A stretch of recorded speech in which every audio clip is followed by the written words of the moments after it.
వందనాలు. ఈరోజు మనం గుడ్ ఫ్రైడేని జరుపుకుంటున్నాము. యేసుక్రీస్తు మన పాపముల కోసం శిలువ మీద ఎన్నో బాధలు పొందారు. ఇప్పుడు ఆయన శిలువ మీద చెప్పిన 7 మాటలని గుర్తు చేసుకుందాము. అందరికీ ప్రైజ్ ద లార్డ్. మొదటి మాట లూకా సువార్త 23:34 తండ్రి, వీరేమి చేయుచున్నారో వీరెరుగరు గనక వీరిని క్షమించుము.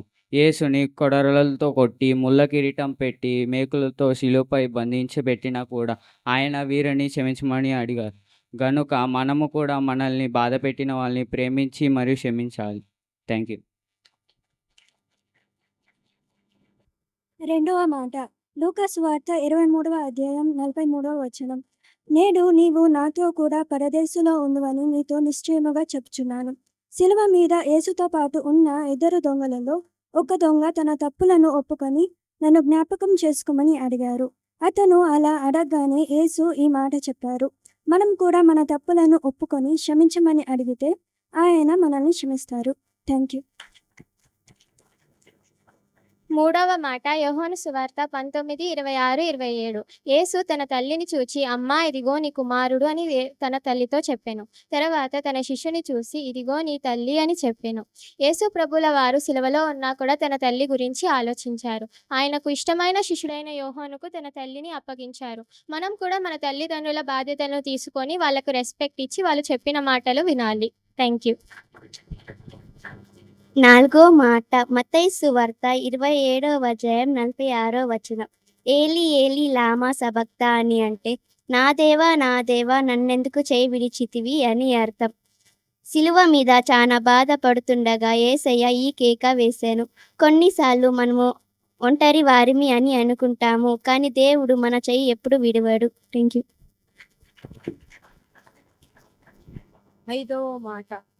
ఐదవ మాట యోహాను సువార్త 19:28 నేను దప్పికొనుచున్నాను. యేసు శరీరంలో రక్తమంతా కారిపోయిన తర్వాత ఆయన దప్పికతో ఈ మాట పలికారు.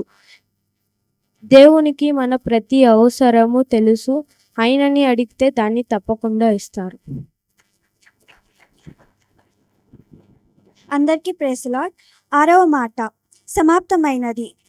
యోహాను సువార్త 19:30 దేవుడు ఆయనకు ఇచ్చిన పనిని యేసు ప్రభు దేవుని చిత్తము ప్రకారము పూర్తి చేశారు.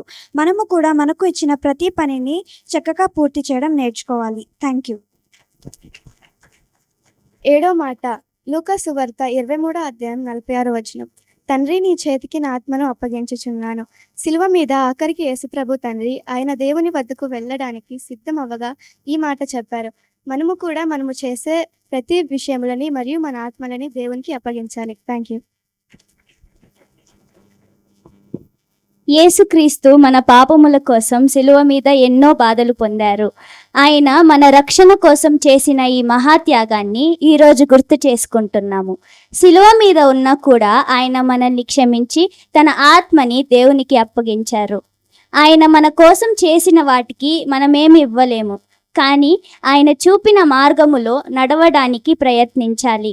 మనము కూడా ఇతరులని క్షమించి మన తప్పులని ఒప్పుకొని మన జీవితాలని సంపూర్ణంగా దేవునికి అప్పగించాలి. ఇలాగా యేసయ్యకు నచ్చిన రీతిగా నడుచుకుందాము. Thank you. Praise the Lord. చాలాసేపు నుంచి మనం అందరం కూర్చొని ఈ మాటకు నా దేవా నా దేవా నన్నెందుకు చేయి విడిచితివి అని అర్థం. ఇదే వర్స్లో కొంచెం కిందికి చదివితే అక్కడ ఉన్న వాళ్ళు ఇతను ఏలియాను పిలుస్తున్నాడు అని అనుకుంటారు. ఎందుకంటే ఏలి ఏలి అని పిలుస్తున్నారు కాబట్టి ఏలియాని పిలుస్తున్నాడేమో, అతడు వచ్చి రక్షిస్తాడేమో చూద్దామని అందరు అనుకుంటారు. కానీ ఇక్కడ క్లియర్గా రాయబడి ఉంది, నా దేవా నన్నెందుకు చేయి విడిచితివి అని యేసుక్రీస్తు తండ్రి అయిన దేవునిని అడుగుతారు. అలాగైతే ఎందుకు దేవుడు యేసయ్యను చేయి విడిచారు అనేది చూసుకుంటే, మనకు తెలిసిన రీతిగా యేసుక్రీస్తులో పాపం అనేది ఉందా? లేదు. యేసుక్రీస్తులో ఏ పాపము లేదు, కానీ ఆయన మీద నిందలను మోపారు. బైబిల్లో చూస్తే 2వ కొరింథీ 5:21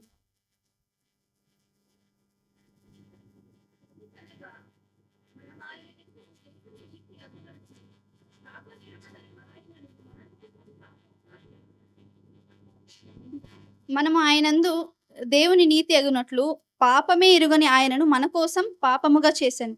అంటే యేసుక్రీస్తులో ఏ పాపము లేకున్నా కూడా మన నుంచి ఆయనలోనికి పాపం అనేది వచ్చింది. మనతో నుంచి ఆయనలోనికి పాపం అనేది వచ్చింది. రెండవది చూస్తే గలతీయులకు 3వ అధ్యాయం 14వ వచనం. అక్కడ లాస్ట్ 2 లైన్స్. రాను మీద వేలాడి.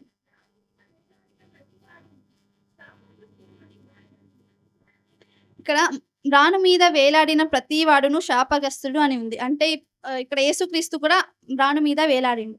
అంటే దీంట్లో అర్థము యేసుక్రీస్తు కూడా శాపగ్రస్తుడు అని.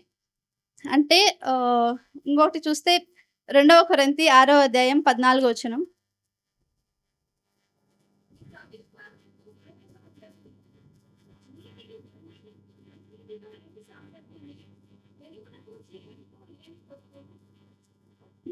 ఇక్కడ చూస్తే పాపం ఎక్కడ ఉంటుందో, దుర్నీతి ఎక్కడ ఉంటుందో అక్కడ నీతి అనేది ఉండదు.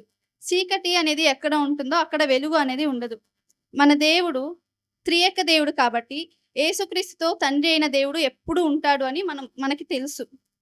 కానీ ఇక్కడ క్రీస్తులో పాపం అనేది ఉంది. అంటే పాపం అంటే చీకటి ఉన్న చోట వెలుగు అనేది ఉండదు. సో ఇక్కడ యేసుక్రీస్తులో పాపం అనేది ఉంది కాబట్టి వెలుగైన దేవుడు పాపముగా మారిన యేసుక్రీస్తుని విడిచిపోయారు. ఆ టైంలో ఈ 4వ మాట పలికారు. ఏమని? నా దేవా నన్ను ఎందుకు చేయి విడిచితివి అని. అలాగైతే విడవద్దు అని యేసుక్రీస్తు ఎప్పుడు అడగలేదా? అడిగారు. అది ఎక్కడంటే మత్తయి సువార్త 26వ అధ్యాయం 39వ వచనం. ఇక్కడ చూస్తే గెత్సెమనే తోటలో యేసు ప్రార్థిస్తూ నీకు ఇష్టమైతే ఈ గిన్నె నా నుండి తీసివేయమని అడుగుతారు. అంటే నీకు ఇష్టమైతేనే ఈ గిన్నె నా నుండి తీసివేయమని అడుగుతారు. అదే రీతిగా హెబ్రీయులకు రాసిన పత్రిక 5వ అధ్యాయం 7వ వచనం.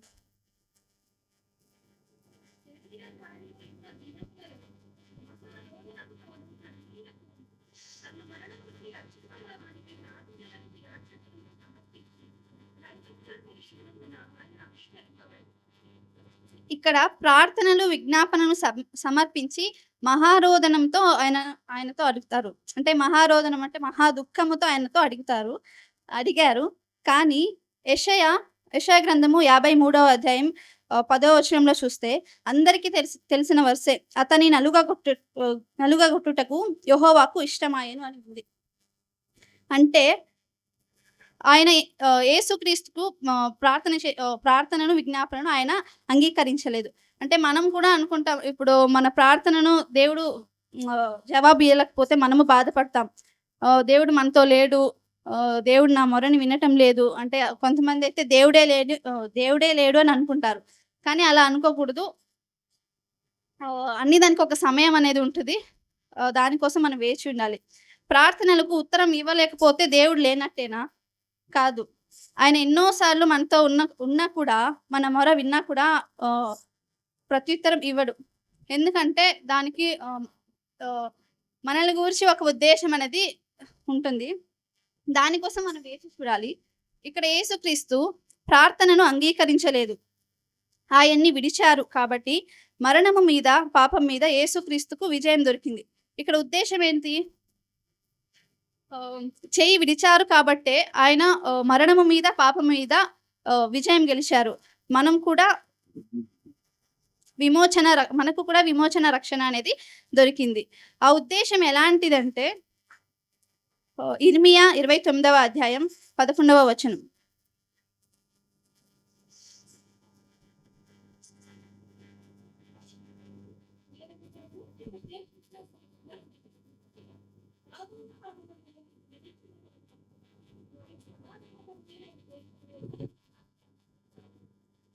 ఇక్కడ ఏముందంటే ఆయన మన కోసం కలిగి ఉన్న ఉద్దేశములు సమాధానకరమైనవే కానీ హానికరమైనవి కాదు. ఆయన మన కోసం పెట్టుకున్న ఉద్దేశం ఏమంటే మనం సమాధాన పడేలాగా ఉంటుంది, మనం సంతోషించేలాగే ఉంటుంది. దాని నుంచి మనకి ఏమీ హాని కలగదు. సో దానికోసం మనం ఆ ఉద్దేశం ఏంటో మనం తెలుసుకొని మనం ప్రార్థిస్తూ మనం వెయిట్ చేయాలి. మన కోసం కలిగి ఉన్న ఉద్దేశంలో హానికరం కావు అని, సమాధానం అయి ఉన్నవని నమ్మి ఆయనతో కూడా మనమందరూ కూడా నడవాలని కోర్చు ఈ చిన్న మాటను ముగిస్తున్నాను.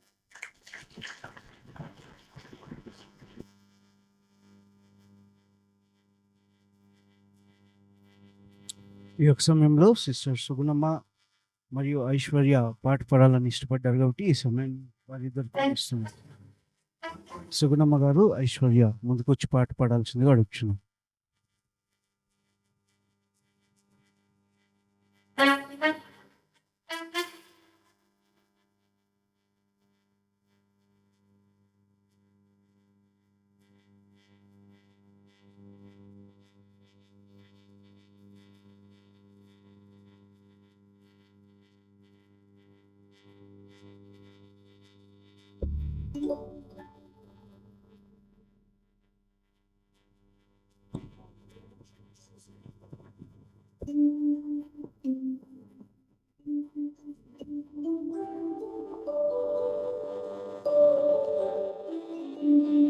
దేవుని ప్రేమ ఇదిగో జనులార భావంబునను తెలియరే, కేవలము నమ్ముకొనినా పరలోక జీవంబు మనకప్పును.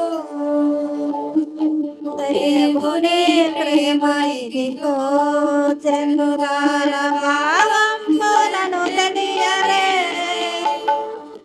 కేవలము నమ్ముకొనినా పరలోక జీవంబు మనకప్పును. మానవుల రక్షింపను దేవుండు తన కుమారుని పంపెను,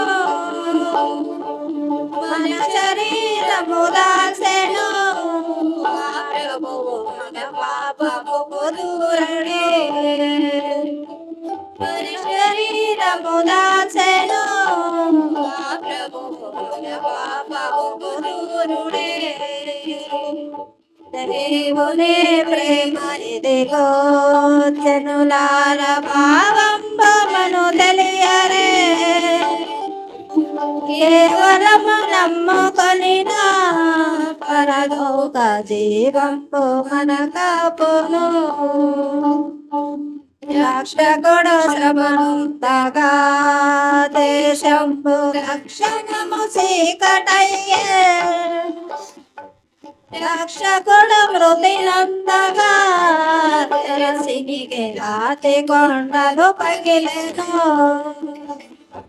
రక్షకుడు మృతి నందగా తెరసినికి రాతి కొండలు పగిలెను.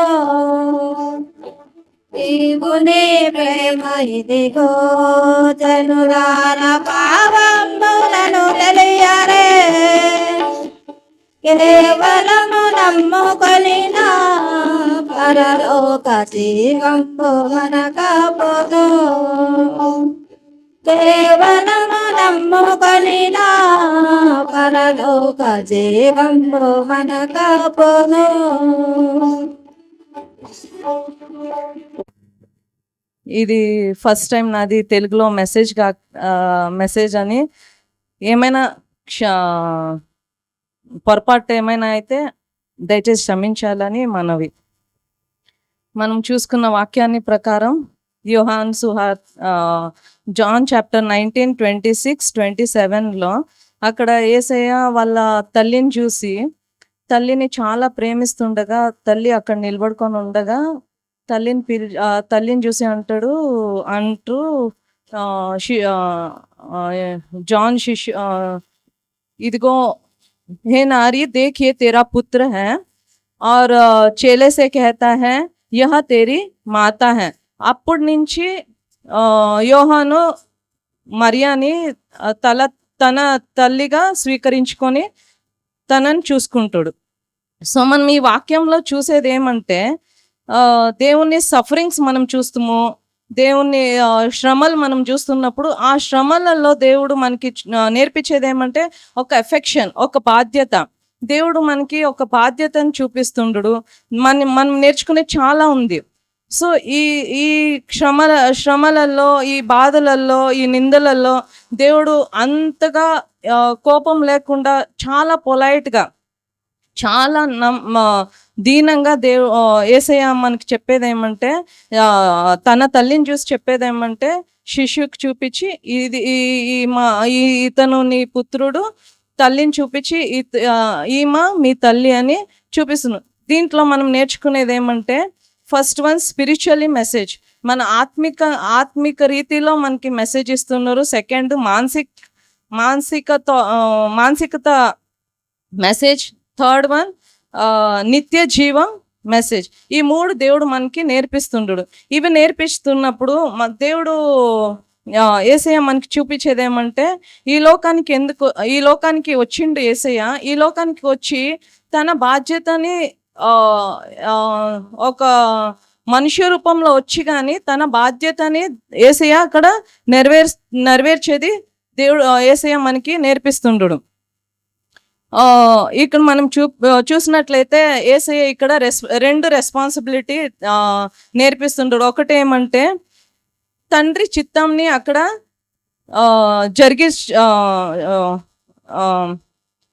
यीशु मसीह परमेश्वर का इच्छा जो है वहां पर पूरा कर रहे हैं, నెరవేరుస్తుండడు. సెకండ్ వన్ వచ్చి యేసయ్య తన ఎల్డర్స్ అంది ఒక రెస్పాన్సిబిలిటీ అక్కడ నెరవేరుస్తుండడు. 2 చిత్తాన్ని దేవుడు అక్కడ నెరవేరుస్తుండడు. ఒకటి వచ్చి స్వర్గీయ అంటే హెవెన్లీ చిత్తాన్ని, తన తండ్రి చిత్తాన్ని నెరవేరుస్తుండడు. రెండోది ఈ లోకంలో తన ఫ్యామిలీ చిత్తాన్ని దేవుడు ఏదైతే యేసయ్యకి అప్పచెప్పిండో అది నెరవేరుస్తుండడు. మనం చూసినట్లయితే యేసయ్య చిన్నప్పటి నుంచి లూకా చాప్టర్ 2:42 సంథింగ్ దాంట్లో మనం చూసినట్లయితే యేసయ్య చిన్నప్పటి నుంచి తల్లి మనుషుల ఆధీనంగా దేవుని భయభక్తిలో పెరిగినట్లు మనం చూస్తున్నాం ఇవన్నీ. సో దేవుడు ఇవన్నీ చిన్నప్పటి నుంచి యేసయ్య మనకి చూపిస్తూ నెరవేరుస్తూ అన్ని బాధ్యతలు పూరేస్తూ వస్తూనే ఉన్నాడు. సో దేవుడికి ఒక జీల్ ఏమున్నదంటే, యేసయ్యకి ఒక జీల్ ఏమున్నదంటే, తండ్రి చిత్తాన్ని నెరవేర్చాల. అలాగని ఫ్యామిలీని యేసయ్య తీసేయాల. అక్కడ ఆ శ్రమలలో బాధలో ఉన్నప్పుడు యేసయ్య చెప్పలే, నేను చాలా శ్రమల్లో ఉన్నా తల్లి, నీకు ఇంకా కుమార్తెలు ఉన్నారు కదా, వాళ్ళు మిమ్మల్ని చూసుకుంటారులే, నేను జ్యేష్ఠ పుత్రుడిని కదా, పర్వాలేదు, వాళ్ళు నా తర్వాత వాళ్ళు ఉండరు, నా శ్రమలే చాలా ఉండే, యేసయ్య నాకు దేవుడు నాకు అప్పచెప్పిన బాధ్యతలు నాకు చాలా ఉండి ఆ శిలువలో వేలాడుతూ యేసయ్య చెప్పుండొచ్చు కదా, కానీ అట్లా చెప్పలే. యేసయ్య ఏం చేసిండు, ఆ తల్లిని చూసి అప్పచెప్పిండు. తన ప్రియమైన శిష్యుడికి తన తల్లిని అప్పచెప్పిండు. తన తల్లిని శిష్యుడికి తన తల్లిని అప్పచెప్పిండు. మనం వాక్యంలో చూసినట్లయితే మనము చూసుంటాము, శిష్యులు వచ్చి యేసయ్య అని అంటారు, ప్రభువా భోజనం పుచ్చుకున్నారంటే యేసయ్య అంటాడు, నా భోజనం వచ్చి తండ్రి చిత్తం చేయడమే నా భోజనము, నా పానమై ఉన్నది. సో మనం అక్కడ చూస్తాము దేవుని చిత్తం ఏముంది, యేసయ్య చిత్తం ఏముంది, దేవుని చిత్తం నెరవేర్చడమే దేవుని చిత్తం అక్కడ మనం చూస్తాము. మళ్ళీ ఇంకొకటి ఏమంటే, మనం యేసయ్య గెత్సెమనే తోటలో ప్రార్థిస్తుండగా అక్కడ మనం చూస్తాము మాథ్యూ చాప్టర్ 26:39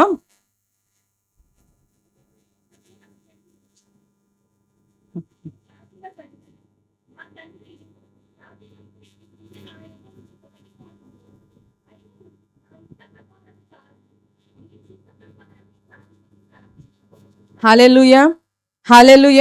ఇక్కడ యేసయ్య ఏం చెప్తున్నాడు, నా చిత్తం కాదు కానీ నీ చిత్తం అయితే ఈ గిన్నెని నాతో నుండి తొలగించు. అక్కడ కానీ ఆ వేదనలో కానీ ఆ బాధలో కానీ యేసయ్య ప్రార్థించేది ఏమంటే, నా చిత్తం కాదు కానీ తండ్రి నీ చిత్తం అయితే. సో ఇక్కడ ఆ దీంట్లో కానీ యేసయ్య దేవుని చిత్తం నెరవేర్చేకే మనం చూస్తాము. సో ఇవన్నీ ఫ్యామిలీస్గా దేవుని చిత్తం వచ్చినప్పుడు యేసయ్య అక్కడ యోచనం చేసింది అదే, దేవుని చిత్తం. ఫ్యామిలీ ఇచ్చింది కానీ దేవుని చిత్తమే. యేసయ్యకి ఫ్యామిలీ ఇచ్చింది కానీ దేవుని చిత్తమే. సో ఈ చిత్తం కానీ నెరవేర్చాలంటే మనం కానీ ఒక రెస్పాన్సిబిలిటీ తీసుకోవాలా. ఈ లోకంలో మనం ఉన్నప్పుడు మనకి ఒక బాధ్యతలు దేవుడు ఇచ్చిండు తల్లి రూపంలో. మన కన్నా పేరెంట్స్ వాళ్ళకి మనం ఎట్లా చూసుకుంటున్నాం, మనం ఎట్లా ఇచ్చేస్తున్నాం. ఈ లోకంలో చూసిందంటే చాలా అనాథ ఆశ్రమాలు ఉన్నాయి. కొంచెం వయసు అయిందంటే ఆశ్రమంలోకి తీసుకెళ్ళి వదిలిపెట్టేసే జనాలు ఉండరు. లేదా ఆస్తి ఉన్నదంటే మేము చూసుకుంటాం. ఇట్లాంటి చాలా మనము ఈ లోకంలో చూస్తున్నప్పుడు, ఎందుకంటే ఇవన్నీ మనము చాలా చూస్తున్నాము, ఇవన్నీ జరుగుతున్నాయి. కానీ మనము దేవుని పిల్లలై దేవుడు మనకి ఆ బాధ్యత ఇచ్చినప్పుడు మనం నెరవేరుస్తున్నామా? ఈ క్వశ్చన్ మనం వేసుకోవాలా. ఈ క్వశ్చన్ మనము చూసుకోవాలా. హల్లెలూయా, హల్లెలూయా. మనం ఒక ఎగ్జాంపుల్ చూసినట్లయితే జెనసిస్ చాప్టర్ 37లో యోసెఫ్ గురించి మనం చూస్తాము. యోసెఫ్ వచ్చి దర్శనాలు చూస్తున్నాడు, కలలు కన్నాడు. ఏమని? నక్షత్రాలు నా ముందు సాగిల పడతాయి, నన్ను ఆ దర్శనాలు తీసుకెళ్ళి వాళ్ళ అన్నల దగ్గర చెప్పినప్పుడు వాళ్ళ అన్నలు ఏమంటారు? మేము వచ్చి మీకు సాగిలు పడాలనా, మేము వచ్చి మీకు దండవం చేయాలనా అన్నట్లు వాళ్ళ కోపం వచ్చి వాళ్ళు ఏం చేస్తారు? ఆ యూసుఫ్ని తీసుకెళ్ళి మిస్త్రీ ఐగుప్తోళ్ళకి అమ్మేస్తారు. 20 వెండి నాణ్యాలకి వాళ్ళకి అమ్మేస్తారు. అమ్మేసిన తర్వాత వాళ్ళ తండ్రి దగ్గరికి వెళ్ళి వాళ్ళు చెప్పేది ఏమంటే, మీ కొడుకుని ఒక పశువు తిని చంపేసింది, ఇదిగో తన బట్టలు, ఒక బ్లడ్తో కవర్ అయిన బట్టలని తీసుకెళ్ళి ఇదిగో నీ కొడుకు చనిపోయిండు, మరణించండి అని చెప్పిండ్రు. కానీ ఈ దీంట్లో యూసుఫ్ చాలా ట్రబుల్, చాలా శోధనలో, చాలా నిందలలో, చేయని పనులు, చాలా నిందలలో వచ్చినప్పుడు దేవుడు తన మనసుని చూసి, తన హృదయాన్ని చూసి దేవుడు ఏం చేసిండు? తనని ఒక ప్రధాన మంత్రిగా, ఐగుప్తులో ఒక ప్రధాన మంత్రిగా తనని నియమించిండు. అక్కడ ఒక రోజు వచ్చింది కరువు వచ్చింది.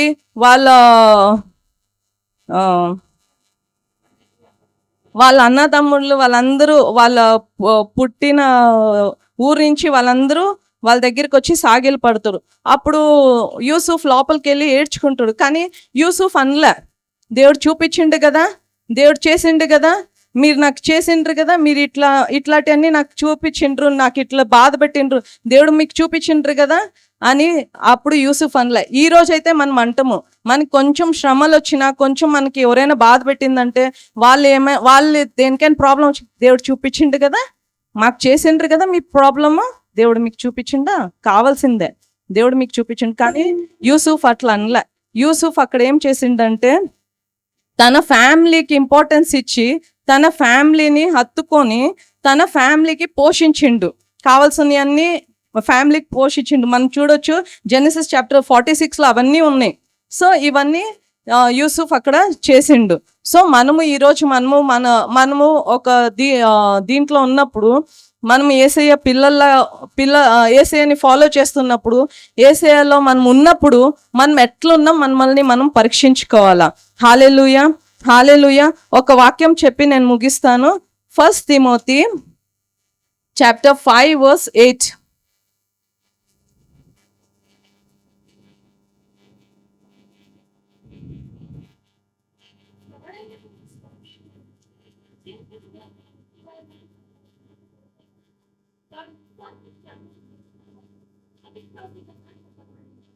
హల్లెలూయా, హల్లెలూయా. మనకి వాక్యం ఇక్కడ హెచ్చరించేది ఏమంటే, మనము అట్లా మన సొంత వాళ్ళని మనం చూడకపోయిందంటే మనము అవిశ్వాసుల కన్నా చాలా హీనంగా ఉండిపోతామంట. సో అలా కాకుండా మనం దేవుని దృష్టిలో ఇష్టపూర్వకంగా దేవుడు నెరవేర్చిన ఆ ఫ్యామిలీ రెస్పాన్సిబిలిటీ అక్కడ శిలువలో యేసయ్య నెరవేర్చింది. మనము దేవుని పిల్లలై ఆ రెస్పాన్సిబిలిటీని మనం తీసుకొని, మనము ఆ దేవుడు ఇచ్చిన రెస్పాన్సిబిలిటీ తీసుకొని అవిశ్వాసం కాకుండా దేవునికి విశ్వాసం లాగా నడిచే ప్రయత్నిస్తాం. దేవుని కొద్ది వాక్యాన్ని ఆశీర్వదించును గాక.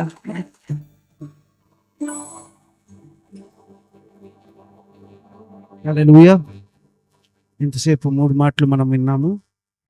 ఈ సమయంలో మాకు ఇచ్చినందుకు కూడా దేవునికి ఎంతగానో స్తోత్రాలు. ఈరోజు మనము రెండవ మాట్లాడుతున్నాము.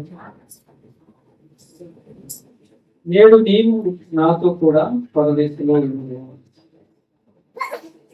యేసుక్రీస్తు వారు యేసుక్రీస్తు ప్రభువు వారు ఈ మాట పలికేటప్పుడు ఎలాంటి పరిస్థితిలో ఉన్నారంటే,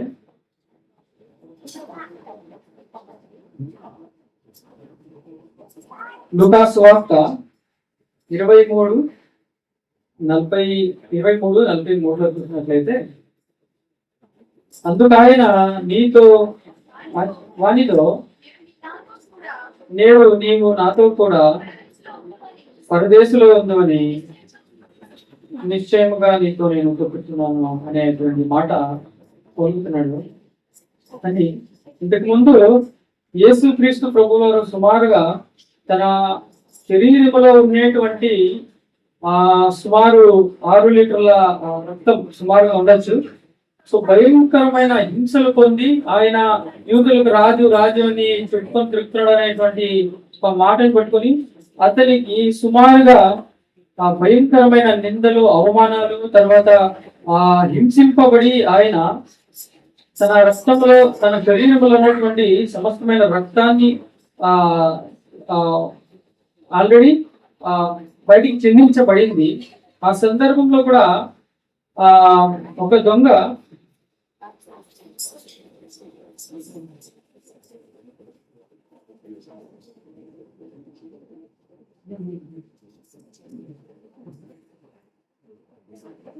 అయితే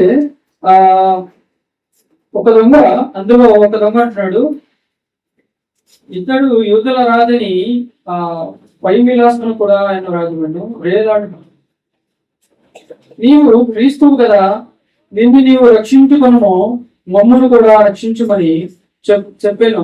అయితే రెండవ వాడు వారిని గద్దించి, నీవు అదే శిక్షావిధిలో ఉన్నావు కనుక దేవునికి భయపడవా అనేటువంటి ఒక మాట కూడా అక్కడ చూస్తున్నాము. యేసుక్రీస్తు ప్రభువు వారు అలాంటి పరిస్థితుల మధ్య ఒక దొంగ అంటున్నాడు, నీవు దేవుని కుమారుడివే కదా, దేవుడు కదా, నువ్వు దిగి నన్ను కూడా రక్షించుము అనేటువంటి ఒక మాట అంటుండగా మరొక దొంగ అంటున్నాడు, మనము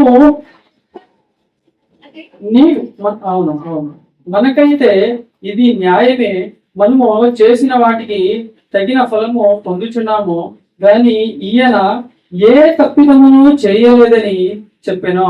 అంటే యేసుక్రీస్తు ప్రభువుల వారు శిలువ మీద ఉన్నప్పుడు ఇంకొక దొంగ అతన్ని గమనిస్తున్నాడు. వారు చేసిన దానికి వారు పొందినది తగిన ఫలమే, కానీ ఈయన ఏ తప్పి విధమును చేయలేదని ఆయన గ్రహించినాడు. అదే రీతిగా ఒక దొంగ బహు నిర్లక్ష్యంతో ఆయనకి ఇలాంటి భయము లేకుండా యేసుక్రీస్తు ప్రభుని వారి నిర్లక్ష్యంగా వ్యంగ్యం చేసినట్లు మనం చూస్తున్నాము. కానీ మరొక దొంగ అయితే ఆయన దేవుడు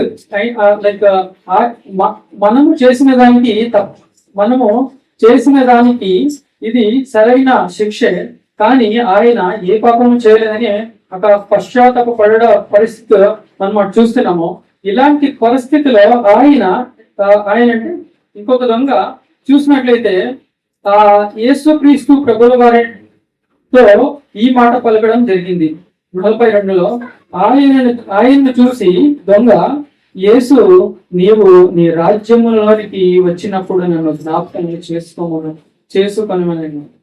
అంటే దొంగ పశ్చాత్తాపపడుతూ యేసుక్రీస్తు ప్రభువారు దేవుడిని గ్రహించి, ఆయన రక్షకుడిని గ్రహించి, ఆయన రాజ్యానికి వచ్చినప్పుడు జ్ఞాపకం చేసుకోమని కూడా ఆయనతో పలికినప్పుడు, అప్పుడు యేసుక్రీస్తు ప్రభువారు అందుకు ఆయన ఈ మాట పలకడం జరిగింది, నేడు నీవు నాతో కూడా పరదేశంలో ఉండువని నిశ్చయంగా నీతో చెప్పుచున్నాను అనేసి చెప్పడం జరిగింది.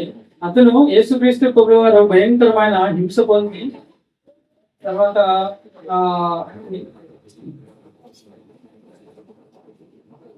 అలాంటి ఒక భయంకరమైన పరిస్థితిలో ఉన్నప్పుడు కూడా ఆయన యేసుక్రీస్తు ప్రభుల వారు పలుకుతున్న శుభవచనం, నేడు నీవు నాతో కూడా పరదేశంలో ఉందని నిశ్చయంగా ఆయనకి వాగ్దానం కూడా ఇవ్వడం చూస్తున్నాము. ఇదంతా ఏదో కేవలము ఏదో అలా జరగలేదు, కానీ యేసుక్రీస్తు మరణము ఒక లేఖనాల్లో ఇంతకు ముందుగానే రాయబడి ఉన్నది కనుక ఆయన శిలువ మరణం కావచ్చు, ఆయన చిందించిన రక్తం కావచ్చు, ఆయనకి జరిగిన అవమానం కావచ్చు, ఎముకలు విరగకుండా అతని శరీరంలో ఉన్నటువంటి సమస్త రక్తాన్ని చిందించడము, తన శరీరాన్ని చీల్చబడము, ఇదంతా ఏదో అలా జరగలేదు, కానీ ఇది లేఖనాల ప్రకారము ఆయన నెరవేర్పు కొరకే ఇదంతా జరిగింది. ఇది 1 తిమోతి 1:15 చూసినట్లయితే, పాపులను రక్షించుటకును క్రీస్తు యేసు లోకమునకు వచ్చినటువంటి నెరవేర్పు ఈయన యేసు క్రీస్తు వారు నెరవేర్చడం కూడా జరిగింది. సో నేను ఈ వచనాన్ని క్లుప్తంగా ముగించడానికి కూడా ప్రయత్నిస్తా. సో ఇద్దరు దొంగలలో ఒకరు దేవునికి భయపడ్డారు, తన తప్పును తెలుసుకొని పశ్చాత్తాపపడి దేవునితో ఆయన పశ్చాత్తాపడి తన తప్పులను ఒప్పుకొని తన రాజ్యంలో ఉండుటకు ఆయన జ్ఞాపకం చేసుకోమని పలికినప్పుడు దేవుడు ఈ మాట పలికాడు, నేడు నీవు కూడా నాతో పరదేశంలో ఉందని నిశ్చయముగా నీతో చెప్పుచున్నాననేసి. సో నేడు కూడా మనము దేవునికి దేవునికి భయపడినట్లయితే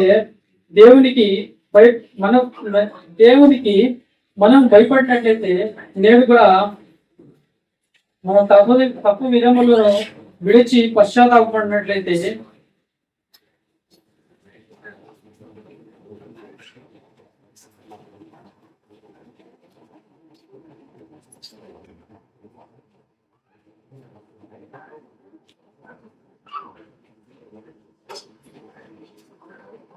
క్షమించదు.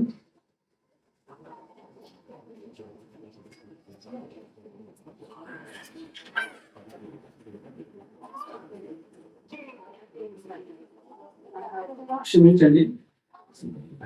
సో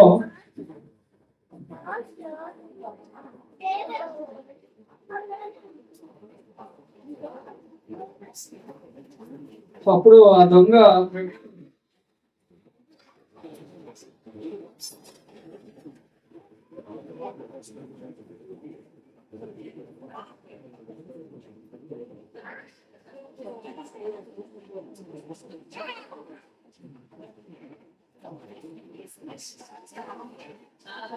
యాక్చువల్లీ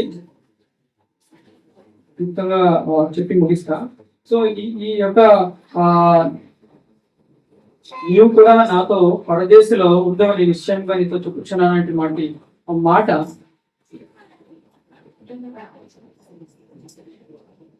ఆ ఒక దొంగకు తన పశ్చాత్తాప పడడం వలన యేసుక్రీస్తు ప్రభువు వారు దేవుడని గ్రహించడం వలన ఆయన రాజ్యము దేవుడు యేసుక్రీస్తు ప్రభువు వారికి రాజ్యము ఉందని ఆయన గ్రహించినందుకు ఆయనకు అలాంటి ఒక చివరి పరిస్థితుల్లోనూ ఆ ఒక చివరి క్షమాపణ అనేటువంటి దొరికినప్పుడు నేడు నీవు కూడా నాతో పరదేశంలో ఉందు అనేటువంటి మాటతో పాటు ఆ దొంగ పరదేశంలో పాటు ఆ రోజు దేవుడితో ఆ ప్రభు అయిన యేసుక్రీస్తు వారితో ఉండడం జరిగింది. ఈరోజు మనం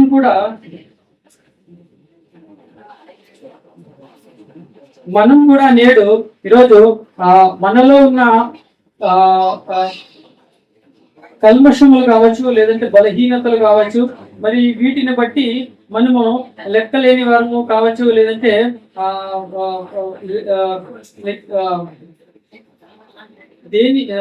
దేన్ని బట్టి మనము అతిశయపడకుండా లేకుండా మనము ఇక మీద ఎలాంటి బానిసత్వంలో ఉన్నామనేటువంటి ఒక భావనలో కాకుండా మనము ప్రభు అయిన యేసు క్రీస్తు పట్ల జీవిస్తున్నామని, ఆయన మన ప్రభువుని రక్షకుడని, ఆయన నిత్య జీవమును ఇచ్చుటకు ఏ మాత్రమును ఆయన రక్తము చిందించడని అనేటువంటి ఆ సత్యాన్ని గ్రహించి నేడు మనము కూడా ఆ ఆయన మన పక్షమున తన రక్తాన్ని ఇచ్చినారనేసి మన పక్షమున ఆయన శరీరము చీల్చబడి మన పాప క్షమాపణ కొరకు ఆయన రక్తాన్ని చిందించి మరి ప్రతి ఒక్క మానవాళి కొరకు ఆయన మృత్యుంజయుడని మృత్యు అనేటువంటి ముళ్ళను విరిచి తిరిగి లేచాడనేటువంటి సత్యాన్ని గ్రహించి నేడు కూడా మనందరము విశ్వాసం వచ్చినట్లయితే ఎలాంటి సందేహములు లేకుండా ప్రభు అయిన యేసుక్రీస్తు పట్ల సంపూర్ణమైన విశ్వాసాన్ని పొంది ఉన్నట్లయితే నేడు మనందరము కూడా పరదేశంలో ముందరం ఖచ్చితంగా ఉంటది. సో ఎందుకంటే దేవుడు ప్రతి ఒక్కరిని అంటే ఆయన సంకల్పం చొప్పున ఏర్పరచుకున్న ప్రతి ఒక్కరిని ఆయన పేరు పెట్టి పిలిచున్నాడు కనుక మనము భయపడాల్సిన ఎలాంటి అవసరము లేదు. నేను ఒక చిన్న మాటలు చెప్పి ముగించాలనుకుంటున్నాను.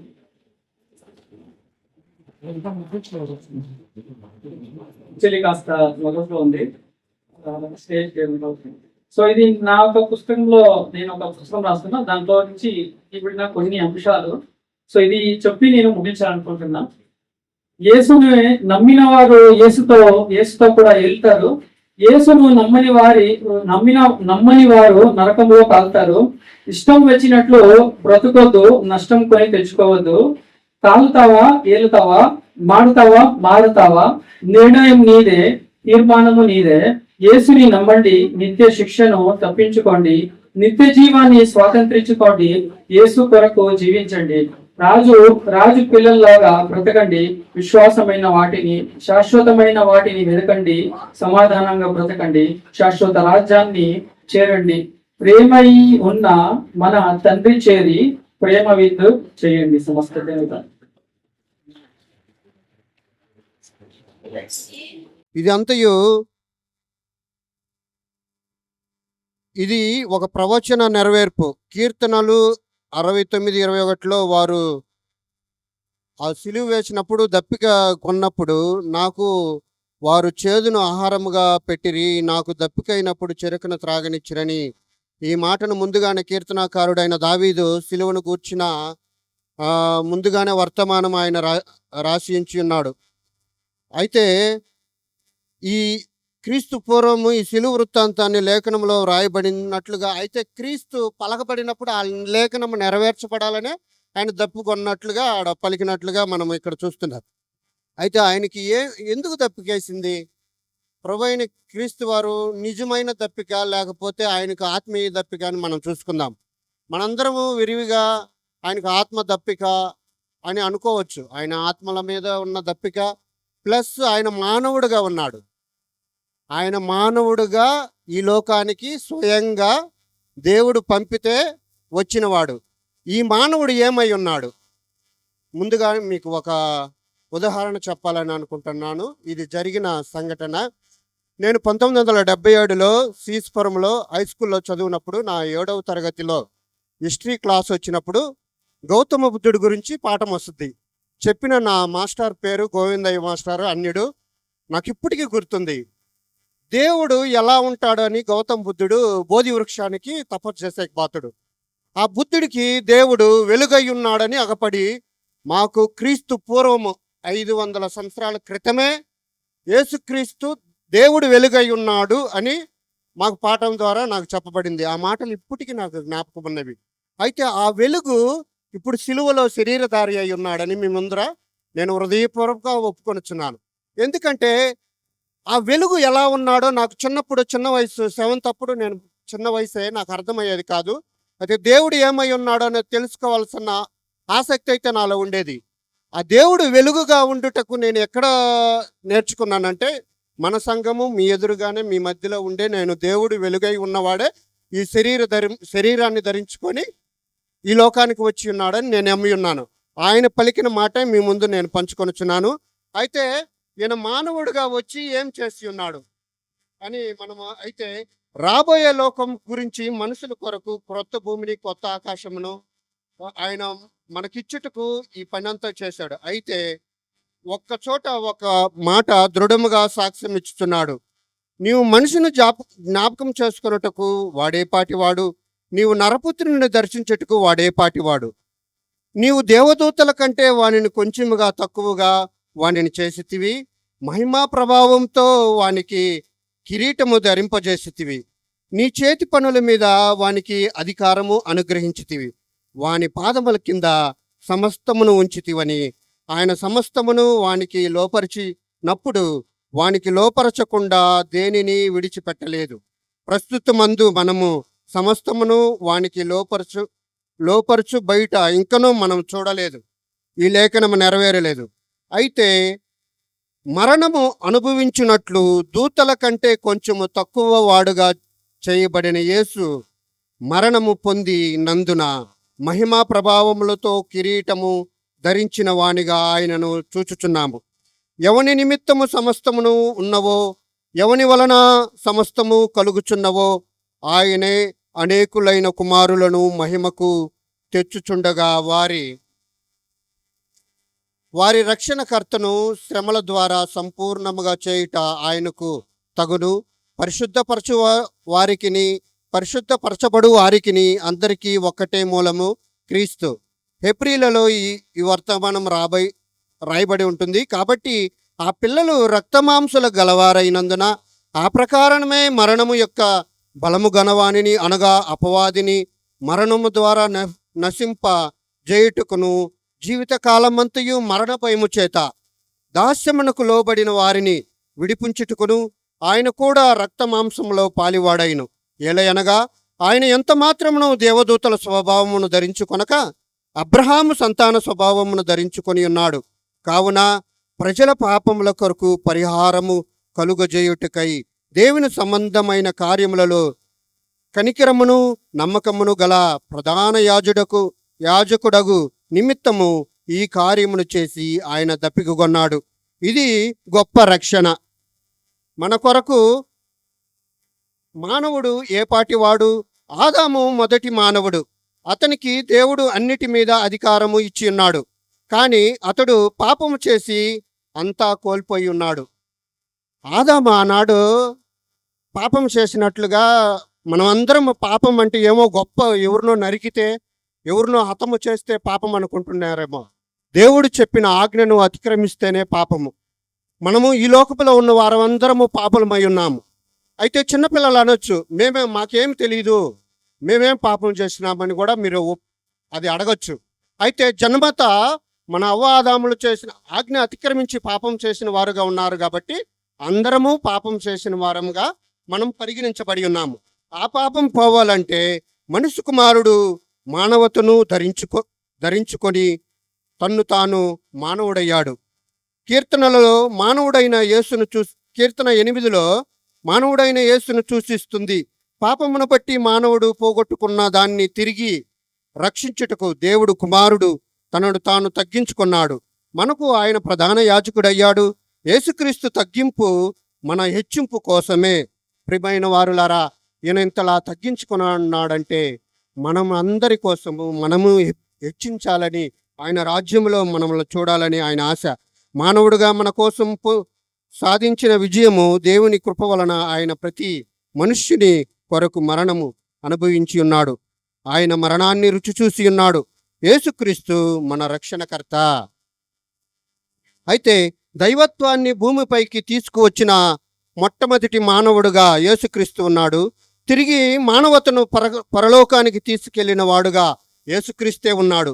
చరిత్రలో ఈయనకే ఈ హిస్టరీ రాయబడి ఉంది. మొట్టమొదటిగా భూమిపైకి స్వచ్ఛమైన మానవతను తీసుకొచ్చిన మానవుడు యేసుక్రీస్తు అయి ఉన్నాడు. తిరిగి మానవతను పరలోకానికి తీసుకెళ్లిన వాడు యేసుక్రీస్తు అయి ఉన్నాడు. అయితే మానవతను భూమిపైకి తీసుకొచ్చిన మానవుడు క్రీస్తు. యేసు దేవుణ్ణి ఈ లోకానికి తీసుకువచ్చి మానవుణ్ణి ఆ లోకానికి తీసుకెళ్ళాడంట. ఆయనే మనిషి రూపంగా వచ్చి మరలా మనిషిని పరలోకానికి తీసుకువెళ్ళినట్లుగా ఉంది. ఏదోను దోటలో మనుష్యుడు పోగొట్టుకున్న దానికంటే మానవుడు క్రీస్తునందు ఉన్నతమైన ఉన్నతమైనదిగా కలిగి ఉన్నాడు. సహోదరులారా, మనము యేసును చూడాలి, ఆయనను చూడాలి. ఇంత గొప్ప కార్యమును చేసిన యేసును చూడండి. ఆయన ఎవరో తెలుసుకోండి. మన చిన్న మనసుతో ఆయనను పూర్తిగా గ్రహించలేము. విశ్వాసముతో, భక్తితో, ప్రేమతో, ఆరాధన భావముతో ఆయన చూస్తాము కూడా. అయితే యెషయాలో ఆయన ఏమై ఉన్నాడో రాయబడింది. ఆయన యెషయా గ్రంథంలో 55:1 నేను చెప్పను. క్షమించండి, నా సమయం అయిపోయింది. అయితే ఈయన ప్రధాన యాజకుడుగా ఆయన దప్పికొని ఉన్నాడు. ఆయన తండ్రి చిత్త ప్రకారం ఈ లోకానికి వచ్చి మానవుడు ఎలా బ్రతకగలడో సక్కముగా, సరళముగా బ్రతికి మానవుడు ఇలా జీవించగలడని నిరూపించి ఆయన సిలువలో తన రక్తాన్ని మన కొరకు కార్చి ఆయన పరలోకానికి ఎక్కిపోయి ఉన్నాడు. నిన్ను నన్ను ఆ పరలోకానికి చేర్చాలనేదే ఆయన ఆశ. అయితే మనం మన ఆత్మ ద్వారా ఆయన దప్పిక తీర్చాలి, మన హృదయం ద్వారా ఆయన దప్పిక తీర్చాలి. అయితే ఊరకనే దొరుకుతుంది. ఆయన ఇచ్చు నీళ్లు జీవజలము. ఆ సమరయ స్త్రీతో చెప్తాడు, గొప్పగా చెప్తాడు. ఆయన ఎండలో పడి వచ్చినప్పుడు ఆయన నిజముగా ఆమెను నాకు దాహమునకిమ్మని అడుగుతాడు. అయితే ఆయన తాగినట్లుగా లేఖనములో చెప్పబడలేదు. ఆయన తండ్రి అయిన దేవుని కుమారుడుగా ఈ లోకానికి వచ్చినాడు. అయితే ఆయనకి నార్మల్గా వచ్చిన దాహము కాదు, ఇది ఆత్మల దాహము. అయితే ఆమెతో అంటాడు, నేను ఇచ్చి నీళ్లు తాగువాడు ఎన్నటికీ నశించడని. అదే విధముగా ఆమెతో చెప్పిన వాక్యమనే మనందరము ఆయన ఇచ్చి నీళ్లను తాగాలి. ఆయన నీళ్లు ఫ్రీగా దొరుకుతాయి. ఆయన నీళ్లు మనం ఏమి వెల చెల్లించనక్కరలేదు. కొంతమంది ఆయన నీళ్లు డబ్బులు వేల కొలది పెట్టి దేవుడు ఎలా ఉన్నాడో దేవుడిచ్చే సంతృప్తి కోసం వెళతారు. అయితే మనకు ఊరకనే చెప్పబడుచున్నది ఇక్కడ సువార్త. యేసుక్రీస్తు వారు నీళ్ళై ఉన్నాడు, బండ నుంచి నీళ్ళు ఇచ్చి ఉన్నాడు. అనాది కాలము నుంచి ఆయన ప్రజల కొరకే జీవించి ఉన్నాడు. ప్రజల కొరకే ఆయన ఎప్పుడూ సంతోషిస్తున్నాడు. ఆయన మన కొరకే ఎదురు చూస్తున్నాడని చెప్తూ ఈ మాట ముగిస్తున్నాను. ఈ మాట ఇచ్చిన వాళ్ళకి హృదయపూర్వక వందనాలు తెలియజేసుకుంటూ సెలవు తీసుకుంటున్నాను. ఈ సమయంలో బ్రదర్ యేసురత్నం గారు పాట పాడాలని ఆశపడ్డారు కాబట్టి ఈ సమయాన్ని బ్రదర్ యేసురత్నం గారికి చెప్తున్నాను.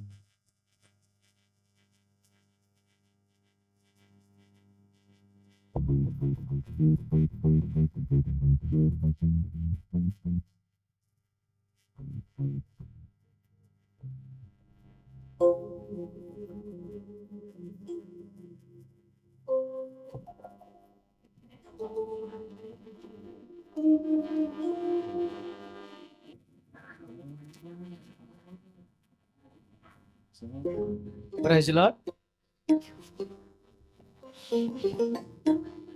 సర్వయుగములలో సజీవుడవు, సరిపోర్చగలనా నీ సామర్థ్యమును, కొనియాడదగినది నీ దివ్య తేజం. ఆ ధ్యానం నా ప్రాణం నీవే యేసయ్యా.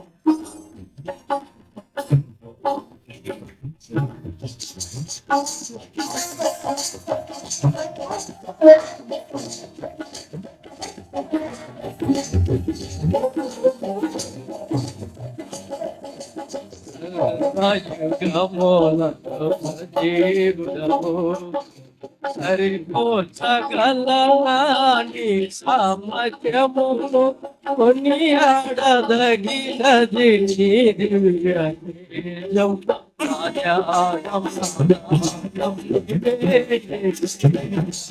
సర్వయుగములకు సజీవుడవు, సరిపోల్చగలనా నీ సామర్థ్యము, కొనియాడదగినది ప్రాణం నీవే యేసయ్యా.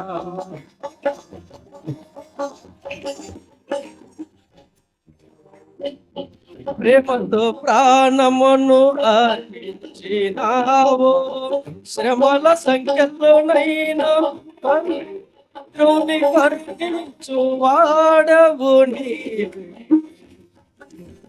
ప్రేమతో ప్రాణమును అర్పించినావు, శ్రమల శత్రువులను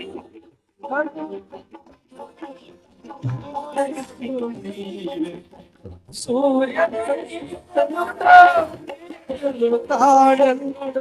జగతిని సూర్యుని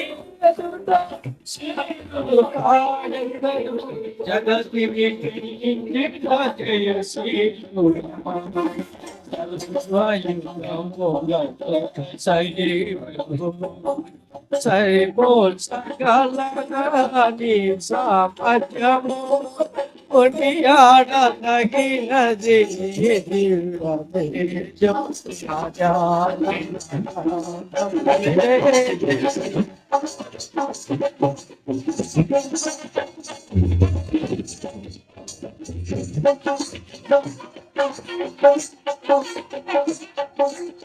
సుతులకు దుర్గమును తాపించువాడవు శృంగధనులతో సైన్యమును నడిపించువాడవు నీవే సుతులకు దుర్గమును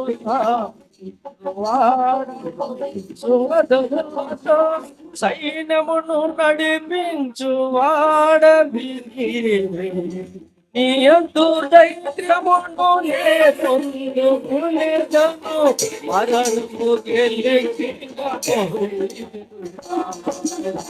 నీ యందు దైత్యమును నే పొందుకునేదను మరణము గెలిచినను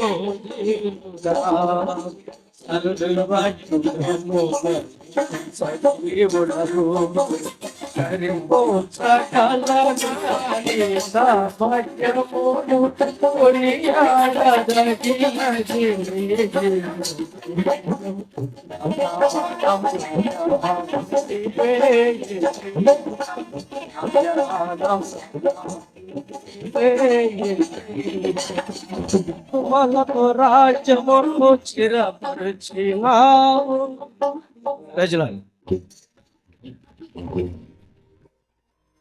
హల్లెలూయా. ఈ సమయంలో 6వ మాటకు మనం వచ్చినాము. యోహోను సువార్త 19వ అధ్యాయము 30వ వచనం. యోహోను సువార్త 19వ అధ్యాయము 30వ వచనము బ్రదర్ చిట్టి ముందుకొచ్చి చదివినిపించాల్సిందిగా అడుగుచున్నాను. బ్రదర్ చిట్టి బాబు ముందుకొచ్చి వాక్యాన్ని చదివినిపించాల్సిందిగా అడుగుచున్నాను. యోహోను సువార్త 19వ అధ్యాయము 30వ వచనం.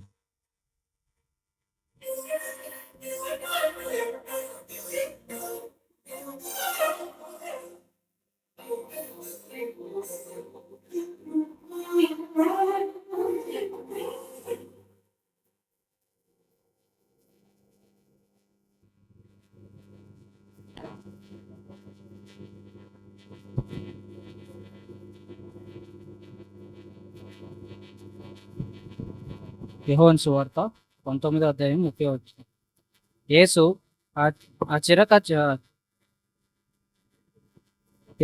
ఆ చిరక పుచ్చుకొని సమస్తమైనదని చెప్పగల వచ్చే ఆత్మ అప్పగించమేము. సిస్టర్ భాగ్యమ్మ గారు ఈ వాక్యాన్ని పంచుకుంటారు కాబట్టి సిస్టర్ గారిని గుర్తు చేసుకుంటూ సిస్టర్ రిప్కా యేసెఫ్ గారు ముందుకొచ్చి ప్రార్థన చేయాల్సిందిగా అడుగుతున్నాను.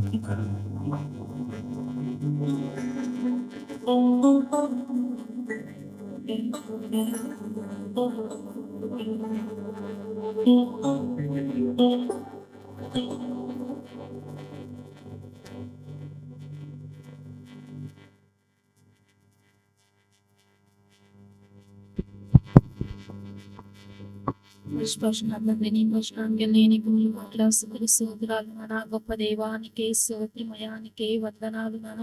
చెప్పిన 5 మాటలు కూడా ప్రత్యేకమైనవని మేము గ్రహిస్తున్నాం నాన్న. నువ్వు సిలువలో పలికిన ప్రతి మాట నాన్న ఎంతో గొప్పవైనా నీ త్యాగానికి గుర్తుగా ఉంటున్నాయి. దేవాతి దేవానికే స్తోత్రాలయానికే వందనాలు నాన్న.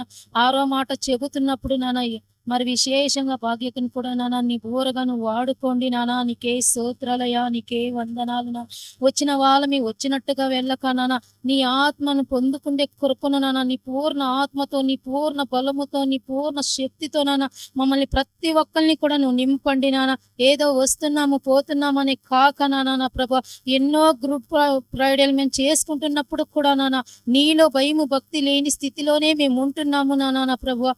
ఆ రీతిగా కాక నాన్న నువ్వు సిలువలో మా కొరకు చేసిన త్యాగాన్ని మరి ఒక్కసారి మేము గుర్తు తెచ్చుకొని నాన్న ప్రభు మమ్మల్ని మేము నేల మట్టుకు తగ్గించుకొని నీ నామాన్ని హెచ్చించే కృపను కూడా మాకు ఇచ్చినందుకే నీకే స్తోత్రాలు వందనాలు చెల్లించుకుంటున్నాను. ఈ చిన్న ప్రార్థనలో ఎలాంటి తప్పులున్నా కూడా దయతో క్షమించమని నజడైన యేసుక్రీస్తు పరిశుద్ధ నామంలో ప్రార్థించి అడిగి వేడుకుంటున్నాము తండ్రి. సిస్టర్ భాగ్యమ్మ గారు ముందుకు వచ్చి వాక్య వివరణ చేయాల్సిందిగా అడుగుతున్నాను.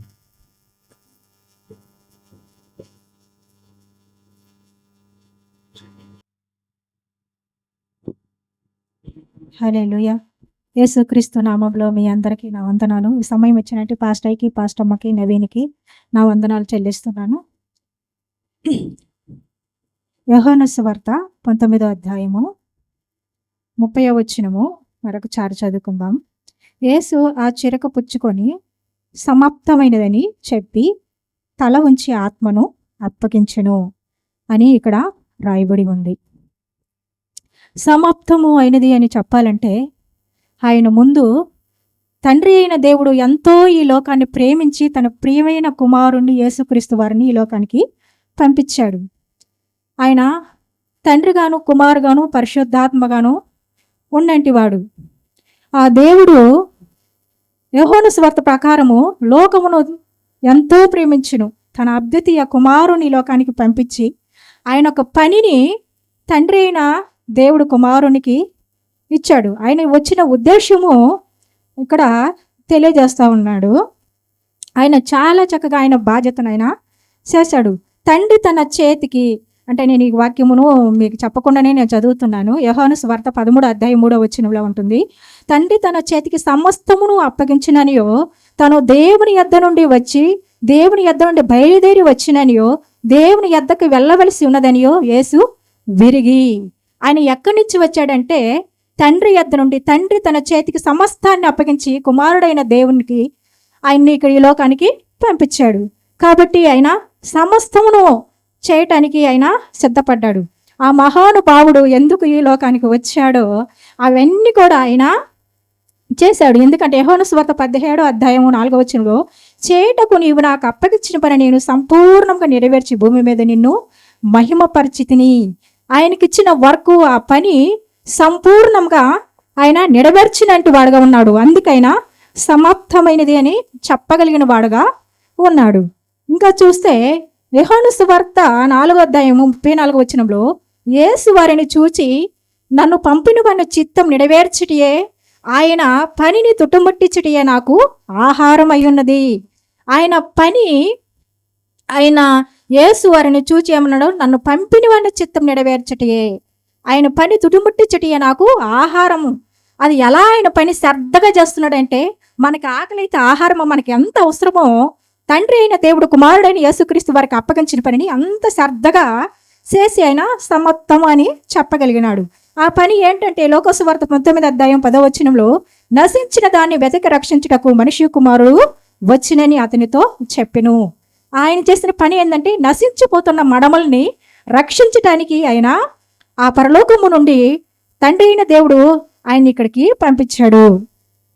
1 తిమోతి 1వ అధ్యాయం 15వ వచనంలో ఉంటుంది.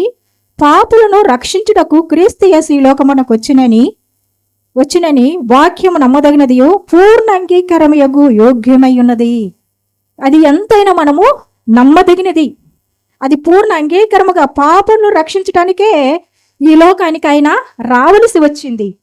ఆయన రాకపోతే మనకి క్షమాపణ లేదు. ఎందుకంటే ఈ ధర్మశాస్త్రము కొన్ని ఆజ్ఞలను కొన్ని అవన్నీ విచ్చున్నది, కానీ వాటన్నిటిలో నుండి దేవుడు వాటిని సమాప్తం చేశాడు. ఇప్పుడు ఉదాహరణకు ఒక మాట తీసుకుంటే, ఈ ధర్మశాస్త్రంలో ఒక వ్యక్తి పాపం చేస్తే రాళ్లతో కొట్టి చంపారు.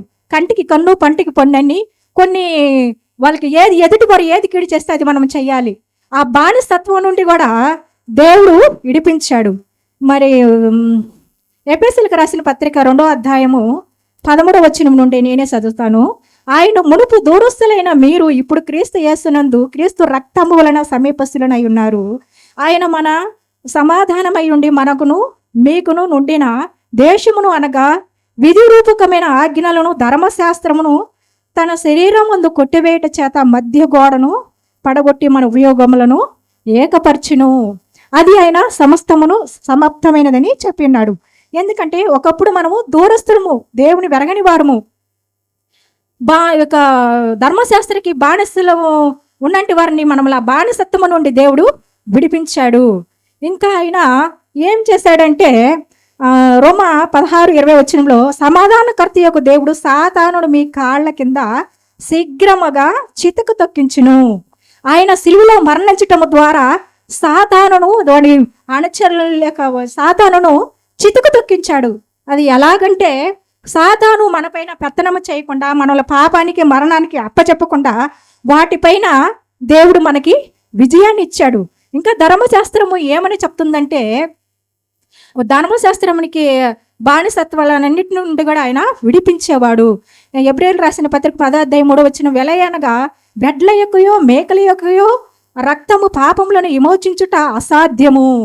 కాబట్టి ఆయన ఈ లోకమందు ప్రవేశించినప్పుడు ఇలాగ చెప్పుచున్నాడు, బలియు అర్పణయు నీవు కోరలేదు, కానీ నాకు ఒక శరీరమును అమర్చితివి. ఒక శరీరాన్ని దేవుడు ఆయనకి ఇచ్చి ఈ లోకానికి ఆయన్ను పంపించాడు. లేకపోతే ఆయన లోకముని ఎంత ప్రేమించకపోతే ఆయన మనం నశించకుండా ఉండాలని తండ్రి అయిన దేవుడు ఈ లోకానికి పంపించాడు. హోమములను పాపహార్థ బలులను నీకు ఇష్టమైనవి కావు. అప్పుడు నేను గంధపు చుట్టులో నన్ను గూర్చి రాయబడిన ఆ ప్రకారము దేవా ఇదిగో నీ చిత్తం నెరవేర్చుటకు నేను వచ్చి ఉంటిని. ఈ లోకంలో తండ్రి అయిన దేవుని చిత్తం నెరవేర్చడానికి కుమారుడు వచ్చాడు, సమస్తమును చేశాడు. ఆయనకి ఇచ్చిన పని ఆయన సంపూర్తి అన్ని కూడా ఆయన దేవుడు ఒక మనిషికి ఏం చేయాలో సమస్తమును చేశాడండి. ఆయన ఈ లోకంలో 33.5 సంవత్సరమును యవన కాలంలో ఉన్నప్పటికీ ఆ కలవరిగిరిలో ఆయన మరణించటానికి ఎందుకు, నీ నా పాపం కొరకు, మన చేసిన పాపముల కొరకు ఆయన ఆ కలవరిగిరిలో 9 గంటల నుండి మరి 3 గంటల వరకు ఆయన ఆ ఎండరాటి ఎండలో ఆయన కాళ్ళకు చీరలు కొట్టిన, చేతులకు చీరలు కొట్టిన, యేసయ్యా నీకు స్తోత్రం, తలకు ముల్లి కిరీటం పెట్టబడిన ఆ పరిశుద్ధాత్ముడు అన్నిటిని కూడా భరాయించాడంటే మనం ఎవరిని కూడా నశించకూడదని, ఆయనతో వేగమై ఉండాలని, దూరస్థలమైన మనల్ని సమీపస్తులుగా ఆయన చేయాలని ఆ పరిశుద్ధాత్ముడు యేసయ్యా ఆయన మనల్ని ఆ విధంగా చేసి ఉన్నాడు. ఎందుకంటే మనం నశించడానికి ఇష్టం లేదు. ఆయన త్వరలో రాబోతున్నాడు. ఆయన్ని మనము ఎదుర్కొనే వరంగా ఉండాలి. మనము ఈ లోకంలో ఎడవపెట్టే వరంగా ఉండకూడదు, ఎత్తబడే వరంగా ఆయనతో మనం ఉండాలని ఆయన కోరుకుంటా ఉన్నాడు. ఎందుకంటే అంతట ప్రేమ ఆయన మనల్ని మరణాలపైన, సాతానుపైన, పాపం పైన వాటన్నిటిని విజయాన్ని పొందుకొని ఆయన సమర్థమైనది అని చెప్పగలిగినాడు. దేవుడి వాక్యంను దీవించిన గాక. ఆమేన్.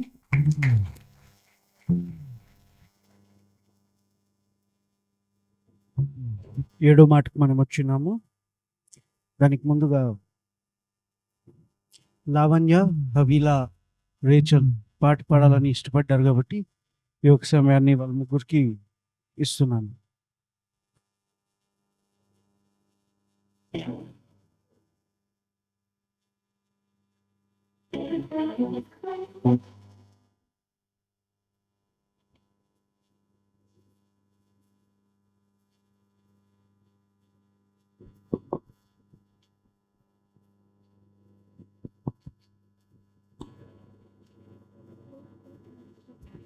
సిలువ చెంత చెరిన నాడు కలుషములను కడిగివేయు, సిలువ చెంత చెరిన నాడు కలుషములను కడిగివేయు, పౌలు వలెను శిలా వలెను, పౌలు వలెను శిలా వలెను, సిద్ధపడిన భక్తుల చూచి, సిద్ధపడిన భక్తుల చూచి, సిలువ చెంత చేరిన నాడు కలుషములను కడిగివేయు, కొండాలాంటి బండాలాంటి మొండి హృదయం మన్నించును, బండాలాంటి మొండి హృదయం మన్నించుము. పండియున్న పాపులనైనా, పండియున్న పాపులనైనా పిలుచుచుంటే పరము చేరా, పిలుచుచుంటే పరము చేరా. సిలువ చెంత చేరిన నాడు కలుషములను కడిగి వేయు. గొర్రెల మందలో నుండి ఒకటి తప్పి ఒంటరిగాయే. గొర్రెల మందలో నుండి ఒకటి తప్పి ఒంటరిగాయే. 99 గొర్రెల విడచి, 99 గొర్రెల విడచి ఒంటరి అయినా గొర్రెల వెనకెన్, ఒంటరి అయినా గొర్రెల వెనకెన్. సిలువ చెంత చేరిన నాడు కలుషములను కడిగి వేయు. సిలువ చెంత చేరిన నాడు కలుషములను కడిగి వేయు.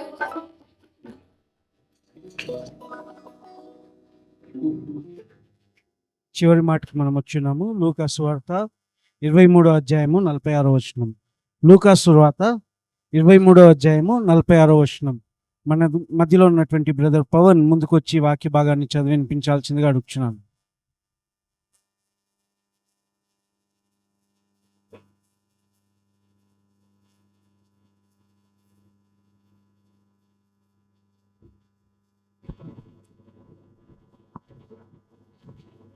Praise the Lord. 7వ మాట. అప్పుడు యేసు గొప్ప శబ్దముతో కేక వేసి, తండ్రి, నీ చేతికి నా ఆత్మను అప్పగించుకొచ్చున్నాను. ఆయన ఇలాగూ చెప్పి ప్రాణము విడిచెను. ఆమేన్. ఈ మాటని సిస్టర్ ఐశ్వర్య వాక్యం పంచుకుంటుంది కాబట్టి సిస్టర్ ఐశ్వర్యాన్ని గుర్తు చేసుకుంటూ సిస్టర్ సౌందర్య ముందుకు వచ్చి ప్రార్థన చేయాల్సిందిగా అడుగుతున్నాం.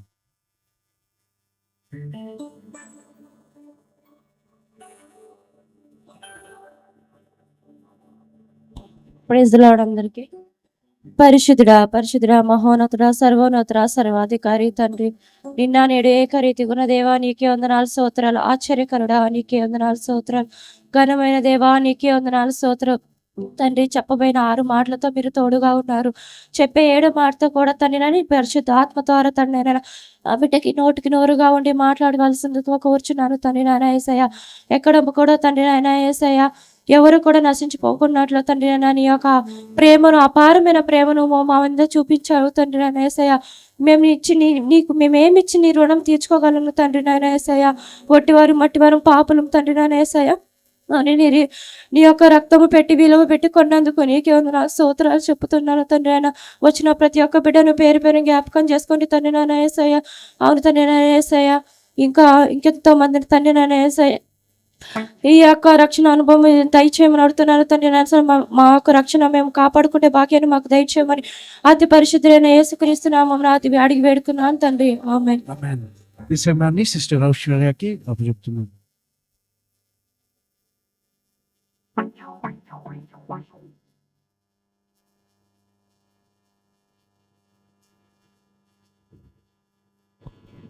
దేవుని నామానికి మహిమ కలుగును గాక. కుడి వచ్చిన సంఘానికి వందనాలు చెల్లించుకుంటున్నాను. ఈ అవకాశం ఇచ్చిన పాస్టర్ అంకల్కి వందనాలు చెల్లించుకుంటున్నాను. నేను 7వ మాట చెప్పబోతున్నాను. ఈ మాట లూకా 23:46లో ఉంటుంది. అప్పుడు యేసు గొప్ప శబ్దంతో కేక వేసి, తండ్రి, నీ చేతికి నా ఆత్మను అప్పగించుకొనుచున్నాను అని చెప్పారు. ఇక్కడ ఆయన ఆత్మను తండ్రికి అప్పగిస్తున్నారు. ఈ యొక్క మాటని మనము 3 డిఫరెంట్ పార్ట్స్గా చేసుకొని నేర్చుకున్నాము. మొదటిగా ఆయన ఎందుకు ఆత్మను అప్పగించారు, యేసుక్రీస్తు ఎందుకు ఆత్మను అప్పగించారు. రెండవదిగా ఎలా అప్పగించారు. మూడవదిగా దీని నుండి మనం ఏం నేర్చుకోవాలి. మొదటి భాగంలో ఎందుకు ఆయన ఆత్మను అప్పగించారు అంటే, అందరికి తెలిసిన రీతిగా దేవుడు నరుని దేనితో నిర్మించారు? నేలమంటితో నిర్మించారు. నేలమంటితో నిర్మించిన తర్వాత ఏం చేశారు అనేది ఆదికాండము 2వ అధ్యాయం 7వ వచనంలో చూద్దాము. ఆదికాండం 2వ అధ్యాయం 7వ వచనంలో,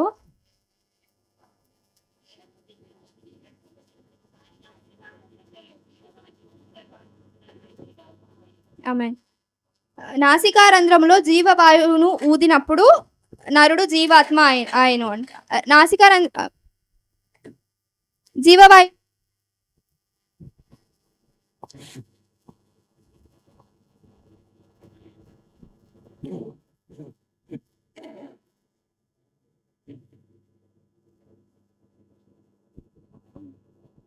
జీవవాయువును ఊదినప్పుడు నరుడు జీవాత్మ అయినట్టు ఉంది. అంటే ఇక్కడ ఆత్మ ఎవరిచ్చారు నరునికి? దేవుడిచ్చాడు. ఆత్మ దేవుని దగ్గర నుంచి వచ్చింది. రెండవదిగా ప్రసంగి గ్రంథము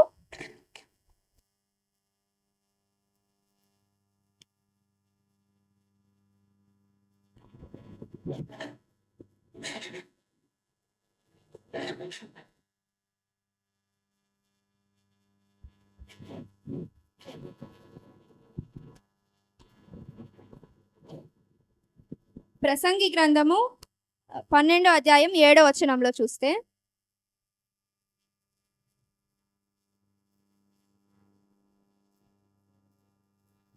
ఆమేన్. మన్నై నది వెనుకటి వలనే మరలా భూమికి చేరును, ఆత్మ దాని దయచేసిన దేవుని యొద్దకు మరలా పోవును. అంటే మొదటి వచనంలో చూసినప్పుడు ఆత్మ ఇచ్చింది దేవుడు. ఈ ప్రసంగి గ్రంథంలో చూసినప్పుడు ఆత్మ దాని దయచేసిన దేవుని యొద్దకు మరలా పోవును. అంటే ఆత్మను ఇచ్చిన దేవుని దగ్గరికి ఆత్మ తిరిగి వెళ్ళాలి. దానికోసము యేసుక్రీస్తు ఇక్కడ ఆత్మను తండ్రికి అప్పగిస్తున్నారు. రెండవదిగా ఎలా అప్పగించారు? లూకాసు వార్త 23వ అధ్యాయము 46లో చూస్తే, మనం ముందు చదువుకున్న భాగంలోనే, అప్పుడు యేసు గొప్ప శబ్దముతో కేక వేసి, ఎలా అప్పగించారు? గొప్ప శబ్దంతో కేక వేసి అప్పగించారు. ఆయన ఉన్న సిచ్యువేషన్ ఎలా ఉంది అంటే, ఎర్రటి ఎండలో చెమట కారుతూ రక్తము, గాయములలో రక్తం ఉంటుంది కదా, ఇప్పుడు గాయం మీద ఉప్పేస్తే ఎలా ఉంటుంది? సుర్ర అంటారు కదా. అదే రీతిగా ఆ చెమటలో ఉండే ఉప్పు ఉంటుంది కాబట్టి ఆ యొక్క బాధను కూడా ఆయన భరిస్తున్నాడు అంత ఎండలో. అయినా కూడా గొప్ప శబ్దంతో కేక వేసి ఆయన చెప్పారంట, ఆత్మను తండ్రికి అప్పగించారు. రెండవదిగా చూస్తే యోహాను సువార్త 19:30లో చూస్తే, నేనే చదువుతాను. యోహాను సువార్త 19:30లో చూస్తే ఇదే మాటనే తల వంచి ఆత్మను అప్పగించారు అని ఉంటుంది. తల వంచి అంటే మొదటిగా గొప్ప శబ్దంతో కేక వేసి అప్పగించారు. తర్వాత తల వంచి అంటే మనం 2 సమయాలలో తల వంచుతాం. ఎప్పుడంటే తప్పు చేసినప్పుడు, ఇంకా విధేయత చూపినప్పుడు. యేసుక్రీస్తు ఇక్కడ మనకు తెలిసినట్టు ఆయన తప్పు చేయలేదు, అయినా కూడా తల వంచారు అంటే విధేయతతో ఆయన తల వంచారు. మూడవదిగా చూస్తే ఇతరులు నమ్మి దేవుని మహిమపరచులాగున ఆయన ఆత్మను అప్పగించారు. 1 కొరింథీయులకు రాసిన మొదటి పత్రిక 10వ అధ్యాయం 31వ వచనం చూద్దాము.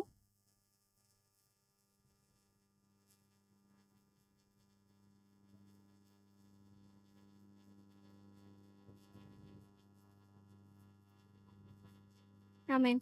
ఇక్కడ లాస్ట్ లైన్ లో చూస్తే, మీరేమి చేసినను సమస్తమును దేవుని మహిమ కొరకు చేయుడి అని రాయబడింది. ఇక్కడ అదే లూకాసు వార్త 23:46లో ఇప్పుడు మనం చదువుకున్న మాట క్రింద ఉంటుంది. శతాధిపతి జరిగినది చూచి, 47వ వచనంలో ఉంటుంది, శతాధిపతి జరిగినది చూచి ఈ మనుష్యుడు నిజముగా నీతిమంతుడు అయి ఉండేనని చెప్పి దేవుని మహిమపరచెను. ఈ శతాధిపతి యేసుక్రీస్తుని హింసించి చంపిన వారిలో ఒకరు. ఆయన కూడా ఆఖరికి ఏం చెప్తున్నాడు? నిజముగా నీతిమంతుడై ఉండనని చెప్పి దేవుని మహిమపరిచారు. అంటే ఎలా అప్పగించారు ఆత్మను అని చూస్తే, మొదటిగా గొప్ప శబ్దంతో కేక వేసి అప్పగించారు. రెండవదిగా తల వంచి విధేయతతో అప్పగించారు. మూడవదిగా ఇతరులు చూసి దేవుని నమ్ములాగున, దేవుని మహిమపరచులాగున ఆయన ఆత్మను అప్పగించారు. ఆఖరిగా ఈ మాట నుండి మనం ఏం నేర్చుకుంటున్నాం అంటే, యేసుక్రీస్తు ఎంత బాధలో ఉన్నారో మనకు అందరికి తెలుసు. ఆయన ఇంత బాధలో ఉన్నప్పుడు దేవునికి దగ్గర అయ్యేలా ఆయన ఉన్నాడు. ఇంత బాధ కలుగుతున్నా కూడా ఆయన ఆత్మను తండ్రికి అప్పగించారు అంటే ఆయన యొక్క సంబంధం మనం ఇక్కడ చూడొచ్చు. అలాగే మనం కూడా మన బాధలలో, మన కష్టాలలో, సమయంలో ఏం చేయాలి అంటే దేవుడు నన్ను చేయి విడిచాడు అని దూరం పోకుండా దేవునికి దగ్గర అయ్యేలా మనం చూసుకోవాలి. కీర్తనలు 31:5 చూస్తే ఇది దావీదు రాసిన కీర్తన ఉంటుంది. అక్కడ నా ఆత్మను నీ చేతికి అప్పగించుకొనుచున్నాను, యెహోవా సత్యదేవా నన్ను విమోచించువాడవు నీవే అనుంది. అంటే మన ఆత్మను దావీదు ఇక్కడ ఆ కీర్తన మొత్తం చదివితే ఆయన బాధలో ఉన్నట్టు మనకు తెలుస్తుంది. ఆయన బాధలో ఉన్నప్పుడు ఆయన ఆత్మను యెహోవా చేతికి అప్పగించారంట. అంటే ఈ అన్ని ఎగ్జాంపుల్స్ మనం ఎలా చూడొచ్చు అంటే మన బాధల సమయంలో కూడా మనము దేవునికి దగ్గరగా ఉన్నాము అనే భావన కలిగి ఉండాలి. అంటే ఇప్పుడు మన కష్టము మనకు దేవునికి దగ్గర చేస్తుంది అనే ఒక ఆలోచన కలిగి ఉండాలి. అదే రీతిగా రెండవదిగా మనం ఇక్కడ నుంచి ఏం నేర్చుకుంటున్నామంటే సామెతలు 3:6 చూస్తే నీ ప్రవర్తన అంతటి యందు ఆయన అధికారమునకు ఒప్పుకొనుము. ప్రవర్తన అంతటి యందు ఆయన అధికారంకు ఒప్పుకోవాలంట. కీర్తనలు 37:5 ఉంటుంది, నీ మార్గమును యెహోవాకు అప్పగించుము, నీవు ఆయనను నమ్ముకొనుము, ఆయన నీ కార్యము నెరవేర్చును అని. ఇక్కడ యేసుక్రీస్తు ఏం చేశారు? తండ్రి నా ఆత్మను నీ చేతికి అప్పగించుకొనుచున్నాను అని చెప్పారు. ఆయన ఆత్మనే అప్పగించారు. మనము మన యొక్క జీవితంలో సామెతలులో చెప్పినట్టు మన ప్రవర్తన అంతటి యందు ఆయన అధికారం ఒప్పుకోవాలి. తర్వాత కీర్తనలో చెప్పినట్టు మన మార్గముని సమస్తాన్ని ఆయనకు అప్పగించి ఆయన నమ్ముకొని నడవాలి. మళ్ళీ ఫస్ట్ నుంచి ఒకసారి రీకాల్ చేస్తాను. ఏమంటే యేసుక్రీస్తు ఆత్మను అప్పగించారు. ఎందుకు అప్పగించారు అంటే ఆత్మ దేవుని దగ్గర నుంచి వచ్చింది కాబట్టి తిరిగి ఆయన దగ్గరికే వెళ్ళాలి కాబట్టి ఆయన ఆత్మను అప్పగించారు. ఎలా అప్పగించారు అంటే గొప్ప శబ్దంతో కేక వేసి తల వంచి విధేయత చూపి ఈ సిచ్యువేషన్ చూసిన వాళ్ళందరూ దేవుని నమ్మి దేవుని మహిమపరచలాగున అప్పగించారు. దీని నుండి మనం ఏం నేర్చుకుంటున్నాము అంటే మన బాధలలో మనకు వచ్చిన శోధనలు దేవునికి మనల్ని దగ్గర చేస్తున్నాయి అనే విషయాన్ని తెలుసుకొని దేవునికి దగ్గర అయ్యి మనకున్న సమస్తాన్ని ఆయనకి సమర్పించాలి. అంటే మన మార్గం అయి ఉండొచ్చు, మన ప్రవర్తన అయి ఉండొచ్చు, సమస్తాన్ని ఆయనకి ఒప్పగించి ఆయన చిత్త ప్రకారం నడవాలి అని మనం ఈ మాటలో నేర్చుకుంటున్నాము. ఈ అవకాశం ఇచ్చినందుకు పాస్టర్ అంకల్కి వందనాలు చెల్లించుకుని కొద్ది మాటలు. హల్లెలూయా, హల్లెలూయా. ఎన్ని మాటలు అయ్యాయండి? 7 మాటలు అయిపోయాయి. అంటే 7 మాటలు దేవుడు మాట్లాడిన, యేసుక్రీస్తు మాట్లాడిన మాటలు మనం అందరమే విన్నాం. సమాప్తం అయిపోయింది అన్న వెంటనే ఆరాధన కూడా అయిపోయింది అనుకుంటున్నాం కదా. అంటే ఇంకొక 1 అవర్ మనకి ఇంకా సర్వీస్ ఉంది. ఇంకా ఎంతసేపు ఉంది? 1 అవర్ సర్వీసు ఉంది. అమెన్. అంటే ఇప్పుడు మానవులు మీ కాబట్టి ఇంకొక 1 అవర్ సర్వీస్ ఉంది అనగానే లోపల మనసులో ఏముంటుందంటే ఇంత వేడిలో కూర్చొని ఉన్నాము, మీరేమో అక్కడ ఫ్యాన్ కిందే కూర్చొని ఉన్నారు, దగ్గర ఉంది, అది కిందికి వేరే ఉంది, మీకు చల్లగా ఉంటుంది, మాకు వేడిగా ఉంది అనుకుంటారు. అవును కదా? అవునా లేదా? వేడిగా ఉంది కాబట్టి మనుషులు కాబట్టి అలా అనిపిస్తుంది, సుస్తవుతాము. కానీ యేసుక్రీస్తు మాత్రము ఎంత మాత్రం కూడా ఆయన అలా అనుకోలేదు. ఆయన చివరిగా తిని, అంటే మార్నింగ్ మనం అందరం బ్రేక్ఫాస్ట్ చేసాం. ఎంతమంది బ్రేక్ఫాస్ట్ చేసామండి? ఎంతమంది బ్రేక్ఫాస్ట్ చేసామంటే పొద్దున్నే టిఫిన్ ఎంతమంది తిన్నాము? మామూలుగా అందరమీ టిఫిన్ తింటాం. అంటే ఆయన పట్టబడినాల నుంచి ఆయన ఏమి కూడా తీసుకోకుండా ఆయన దాదాపు ఒక రోజంతా కూడా మన కొరకు శ్రమ పొందాడు. ఆమేన్. ఒకసారి ఆయన్ని గురించి మనం యోచన చేద్దాం. ఎలా భరించుండొచ్చు, ఎందుకు భరించుండొచ్చు అనుకుంటే ఆయన మాట్లాడిన దాంట్లోనే మనం అందరినీ కూడా మనం యోచన చేయొచ్చు. మన కొరకే, అందరి కొరకే ఆయన కష్టపడాడు అని మనం తెలుసుకోవచ్చండి. ఆమేన్, ఆమేన్. మొట్టమొదటి మాట ఏంటి? తండ్రి వీరేమి చేయుచున్నారో వీరు ఎరుగరు గనుక వీరిని క్షమించమన్నాడు. హల్లెలూయా, హల్లెలూయా. అందరూ చేరి ఆయన్ని దూషించారు, హింసించారు, కొట్టారు, ఉమ్మివేశారు. ఆయన్ని చంపడానికి కూడా వెనకాడటం లేదు. ఎవరైతే ఇజ్రాయెల్ని కాపాడే రాజు ఈయన అని చెప్పారో ఆయన్ని చంపమని చెప్తున్నారు. ఆమేన్, ఆమేన్. తన ప్రజలే, తన సొంత వారే ఆయన్ని విడిచిపెట్టి వెళ్ళిపోతున్నారు. ఆయన వద్దనుకుంటున్నాడు. కానీ యేసుక్రీస్తు ఆ బాధను అనుభవిస్తూ కూడా, అయ్యా వీరేం చేయుచున్నారో వీరికి ఎరుగురు కనుక వీరిని క్షమించమని అంటున్నాడండి. హల్లెలూయా. ఆ క్షమాపణ అక్కడుండే వారికి మాత్రమేనా అని అడిగితే వారికి మాత్రం కాదు, కానీ ప్రతి ఒక్కరికి, రాబో కాలంలో పుట్టేబోయే ప్రతి ఒక్క బిడ్డకు కూడా ఆ క్షమాపణ ఉందండి. హల్లెలూయా, హల్లెలూయా. ఇదో క్రైస్తవులు అని పిలువబడుతున్న నా ప్రజలు వారు ఏం చేస్తున్నారో తెలియదు కాబట్టి అయ్యా వారిని క్షమించమని ఆయన కోరుతున్నారండి. హల్లెలూయా. క్రైస్తవుడు అని పేరు పెడుతున్న ప్రతి ఒక్కరిని కూడా క్షమించమని ఆయన ఆ రోజే కోరేశాడండి. హల్లెలూయా. మనం ఎలా జీవిస్తున్నామో, మన జీవితం ఏంటో మనకి తెలుసు, మనందరికి కూడా తెలుసు. కానీ దేవుడు నీ జీవితాన్ని మార్చడానికి, క్షమించడానికి ఇష్టపడుతున్నాడు. హల్లెలూయా. క్షమాపణ అనేది ప్రతి ఒక్కరికి ఉంటుంది. ప్రతి ఒక్కరికి క్షమాపణ దేవుని దగ్గర ఉంది. కానీ ఎవరికి క్షమాపణ అంటే రెండో మాటకు వచ్చిన వెంటనే నువ్వు నాతో కూడా పరదేశంలో ఉంటావు అంటే, ఎవరైతే క్షమాపణ కోరుతారో వారికి మాత్రమే దేవుడు రక్షణ, క్షమాపణని ఇస్తాడు. కానీ అందరికీ ఉచితంగా ఆ క్షమాపణని ఈడో అని మనం తెలుసుకోవచ్చండి. హల్లెలూయా, హల్లెలూయా. నువ్వు నిజమైన దేవుడు అయితే నిన్ను నువ్వు రక్షించుకొని నన్ను కూడా రక్షించని హేళనగా మాట్లాడాడు. ఇంకొకడైతే మనం చేసిన తప్పులకి ఇది మనకి న్యాయమే, ఏ పాపం ఎరిగిన ఆయన మన కొరకు కష్టపడుతున్నాడు అని ఆయన దగ్గరికి వెళ్ళి, అయ్యా నన్ను రక్షించు, నన్ను గుర్తు చేసుకో అన్న వెంటనే ఆయనకి వెంటనే రక్షణని ఇచ్చినట్టు మనం చూడొచ్చండి. ఆమేన్.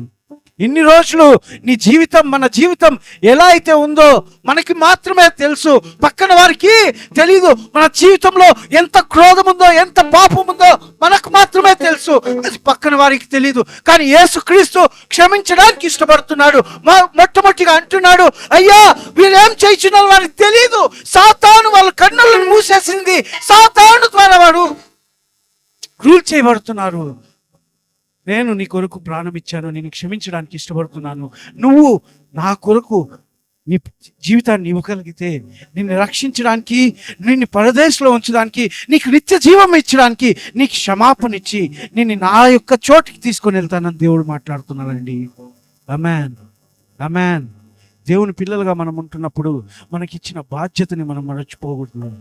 దేవుని పిల్లలుగా మనం ఉన్నప్పుడు మనకిచ్చిన బాధ్యతని ఎంత మాత్రము మర్చిపోకూడదు. యేసుక్రీస్తు ఒక్కడైనా మరియకి పిల్లవాడు అంటే కాదు, అనేక మంది ఇంకా అనేక అన్నతమ్ముళ్ళు యేసుక్రీస్తుకి ఉన్నారు. కానీ ఇక్కడ చూసినట్లయితే యేసుక్రీస్తు సిలువ వేయబడుతున్నప్పుడు ఎవరు కూడా అక్కడ లేరు.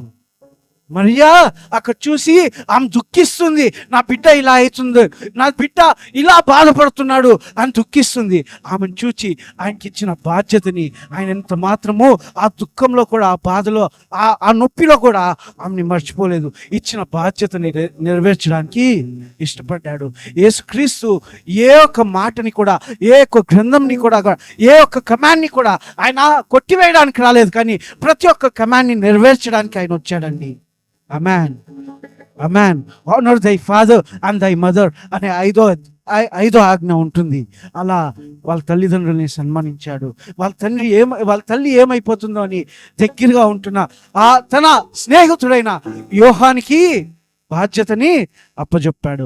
అంటే ఇప్పుడు క్రీస్తు ఆత్మని ధరించిన మనందరికీ కూడా ఒక బాధ్యత ఉంటుంది. ఏంటి ఆ బాధ్యత? యేసుక్రీస్తు వెళ్ళిపోయేటప్పుడు ఏమన్నాడు? సమస్త లోకానికి వెళ్ళి సువార్తని చాటిస్తూ మీరు తండ్రి యొక్క, కుమారుని యొక్క, పరిశుద్ధాత్మ యొక్క నామములో వాళ్ళకి బాప్తిజం ఇచ్చుతూ సంఘాన్ని కట్టమని చెప్పాడండి. హల్లెలూయా. మనకిచ్చే బాధ్యత, రక్షణ పొందిన వెంటనే మనకిచ్చే బాధ్యత ఏంటంటే మన రక్షణని ఇతరులకి ఇవ్వడమే. హల్లెలూయా. ఆమేన్. మన బాధ్యతని మనము మర్చిపోకూడదు. ఎలా లమా సబక్తాని అనగా ఏంటి? నా దేవా, నా దేవా నన్ను ఎందుకు చేయి విడిచితివి? ఆమేన్. ఎందుకు చేయి విడిచాడండి? దేవుని ఆత్మ ఎందుకు దేవుణ్ణి వదిలిపెట్టిపోయింది? ఎందుకు? ఈ లోకంలో క్షమాపణ అడిగిన ప్రతి వారి పాపము ఆయన మోస్తున్నాడు కాబట్టి. హల్లెలూయా.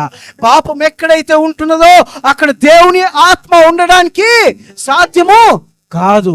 ఆయనే ఆ పాపాలనంతా మోసేసాడు కాబట్టి దేవునిలో ఉన్న ఆ పరిశుద్ధ ఆత్మ ఆయన్ని విడిచిపెట్టగా, దేవునిలో ఉండే ఆ పరిశుద్ధ శక్తి ఆయన్ని విడిచిపెట్టగా పాపంతో నిండిన శరీరము బాధ పడుతుంది ఇప్పుడు. హల్లెలూయా. అయ్యా, ఇంతమంది పాపాలు నేను మోస్తున్నాను, ఇప్పుడు నువ్వు నన్ను విడిచిపెట్టావే అయ్యా, ఎందుకు నా చేయి విడిచిపెట్టావు, భరించడానికి శక్తి ఇమ్మని ఆయన అడగలేదు. కానీ అయ్యా, ఇది మోస్తున్నా, చేదైపోయింది, నాకు భారం అయిపోయింది, నీ శక్తి నన్ను విడిచిపెట్టిపోయింది. సాధారణ మనిషిగా సమస్త లోకంలో నివసిస్తున్న ప్రతి ఒక్క జీవి యొక్క పాపాన్ని నేను వేసుకొని జీవిస్తున్నానయ్యా, నన్ను విడిచిపెట్టావే. కానీ దేవుని ఆత్మ మన పాపల కోసము ఎంత మాత్రం విడిచిపెట్టినట్లేదండి. దప్పికొనుచున్నాను అంటున్నాడు. దేనికి దప్పి? యేసుక్రీస్తు యొక్క దప్పి, ఆయన ఆహారం, ఆకలి మనం చూసినట్లయితే ప్రతి ఒక్కసారి కూడా ఆయన తినడానికి ఇహలోక భోజనం కొరకు, ఇహలోక నీళ్ళు కొరకు ఆయన ఎదురు చూచినట్లేదు. కానీ ఆయన తప్పి పాపుల కొరకు, లేకపోతే ఒక ఆత్మ రక్షణ కొరకు ఆయన తప్పికొనిచున్నాడు అని మనం చూస్తున్నామండి. తప్పి ఆయన కొంటున్నాడు, దాహంతో ఉంటున్నాడు. ఇంకా ఇదో నేను క్షమాపణ మీ అందరికీ ఫ్రీగా ఇచ్చేసాను, మీకంతా సులభంగా క్షమాపణ ఇస్తున్నాను, ఇంకా ఎవరైనా మీరు ఉన్నట్లయితే క్షమాపణ కోరినట్లయితే మీ ఆత్మ కొరకు నేను తప్పికొనుచున్నాను అని అడుగుతున్నానండి. బాప్తిజం పొందుకున్నాము, నీతిమంతుల జీవితం జీవిస్తున్నాం, ఇంకా జీవితంలో పాపం మనం పెట్టుకొని ఉన్నాం, మన హృదయంలో పాపము, క్రోధం ఇంకా ఉంటున్నది. అటువంటి ఆత్మ కొరకు దేవుడు ఆనాడు మరి ఒకసారి తప్పి అని అడుగుతున్నాడండి. హల్లెలూయా, హల్లెలూయా.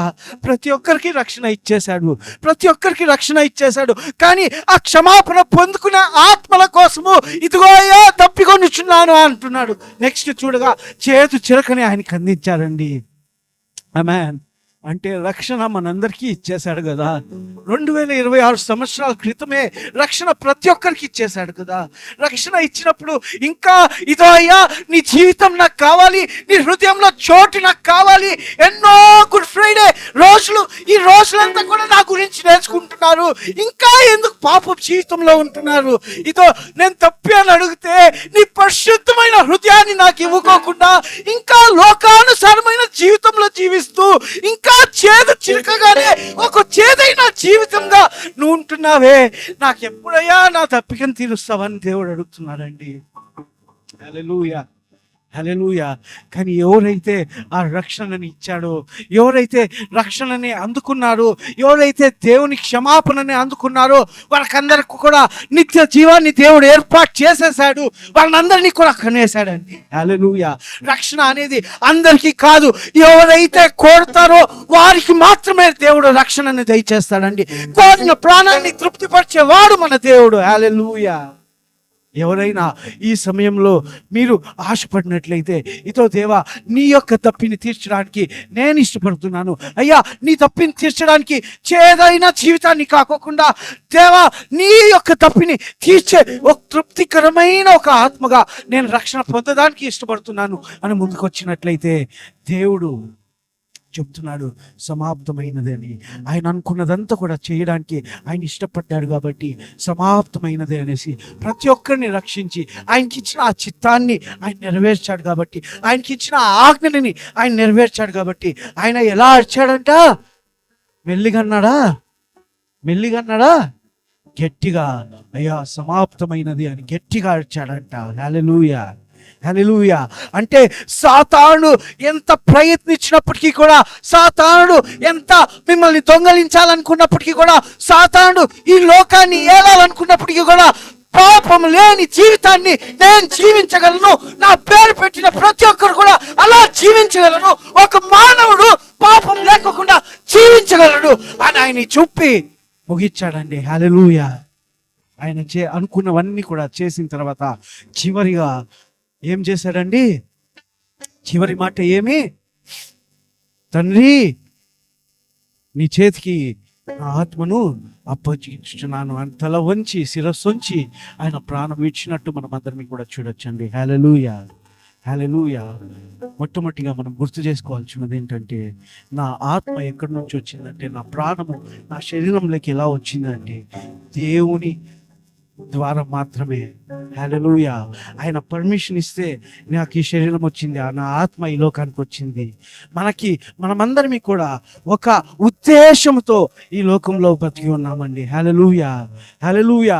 నీకు ఇష్టమైన రీతిగా ఈ లోకం చొప్పున నువ్వు జీవిస్తావా, లేకపోతే దేవుని రక్షణని, దేవుని క్షమాపణని, దేవుని ప్రేమ గుణాన్ని ధరించి దేవుని యొక్క తప్పిగా తీర్చేవారుగా మనమందరం ఉందామా అని మనం తెలుసుకుందామండి. హల్లెలూయా.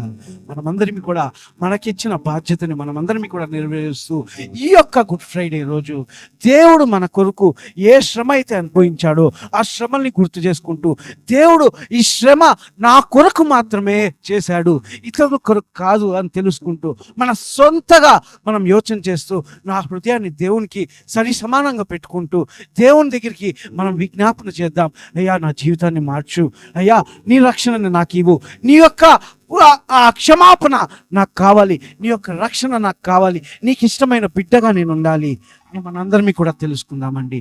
మనకిచ్చిన బాధ్యతని మనం నెరవేర్చే బిడ్డగా ఉంటూ మనమందరివి కూడా, అయ్యా నువ్వు నాకు ఇచ్చిన ఈ యొక్క జీవితాన్ని, నువ్వు నాకు ఇచ్చిన ఈ ఉద్దేశాన్ని నేను నెరవేరుస్తున్నానని నేను పోయేటప్పుడు, ఈ లోకం విడిచి ఇంకొక ప్రయాణం స్టార్ట్ చేసేటప్పుడు మనమందరివి కూడా గట్టిగా దేవునికి చెప్పే రీతిగా మనం ఉండాలండి. హల్లెలూయా. అయ్యా, నీ చిత్తం నా జీవితంలో నెరవేర్చినందుకు స్తోత్రం. అయ్యా, నీవు నాకు ఇచ్చిన ఈ జీవితాన్ని మరి ఒకసారి నీకు ఇవ్వడానికి ఇష్టపడుతున్నాను అని తెలుసుకునేలాగా మనం చెప్పేలాగా మనం అందరినీ కూడా బతకాల్సిందిగా అడుగుతున్నానండి. హల్లెలూయా, హల్లెలూయా. కాబట్టి ఈ సమయంలో ఇంకా రక్షణ పొందిన వారైనా కూడా, రక్షణ లేని వారైనా కూడా, ఇంకా మన జీవితంలో ఆ చీకటి గది మన హృదయంలో ఉన్నట్లయితే, దేవునికి అహిష్టమైన అంటే దేవునికి మారా అనుభవం ఇచ్చేవారుగా మనం ఉన్నట్లయితే, మనము ఈ సమయంలో తీర్మానం చేసుకుందాం. అయ్యా, నా జీవితాన్ని మార్చయ్యా, నా జీవితాన్ని మార్చు, నా హృదయాన్ని శుద్ధిపరచు, మరి ఒకసారి నీ రక్షణ నాకు ఇవ్వు అని మనందరం కూడా తీర్మానం చేసుకుందాం. హల్లెలూయా. ప్రతి ఒక్కరు కూడా మౌనంగా 2 నిమిషాలు గుర్తు చేసుకుందామండి యేసుక్రీస్తుని. ఆ ఎర్రని ఎండలో ఆ కొరడా దెబ్బలతో కొట్టబడి, ఆయనకి ఎక్కడ కూడా ఆ శరీరంలో చోటు లేకుండా దున్నబడి, తన రక్తమంతా కూడా చిందింపబడి, తలపైన ముళ్ళు కిరీటం పెట్టుకొని, ఆ చేతులకి ఆ మేకులతో కొట్టబడి, కాళ్ళు మేకులతో కొట్టబడి, ఇదో ఏ స్థితిలో ఆయన ఆ ఎండలో మారుతున్నాడో మనం తెలుసుకుందామండి. మన జీవితాల కోసం, మన ఆత్మల కోసం, మన రక్షణ కోసం ఎంత కష్టపడాడో మనం గుర్తు చేసుకుందామయ్యా. దయచేసి ఆయనకు బాధ పెట్టే వారిగా మనం కాకోకుండా, ఆయన్ని సంతోష పెట్టేవారిగా మనం అందరినీ ఉండాల్సిందిగా కోరుచున్నాను. ప్రతి ఒక్కరు దయచేసి కళ్ళు మూసుకొని దేవునితో అడుగుదాం. అయ్యా, నా పాప నిమిత్తమై ఈ లోకానికి వచ్చిన పస్కా బలి పశువుగా, పాపాన్ని కడిగే ఒక గొర్రె పిల్లగా నీ రక్తాన్ని చిందించి మా యొక్క పాపాన్ని కడిగి వేశావే. అయ్యా, ఈ లోకంలో జీవిస్తుండగా తండ్రి, సాతానుగా పనికి రజా నేను ఆయన్ని వెంబడిస్తున్నాను, జీవిస్తున్నా. ఆ కట్టెల్ని నన్ను విడిపించమని అడగలను.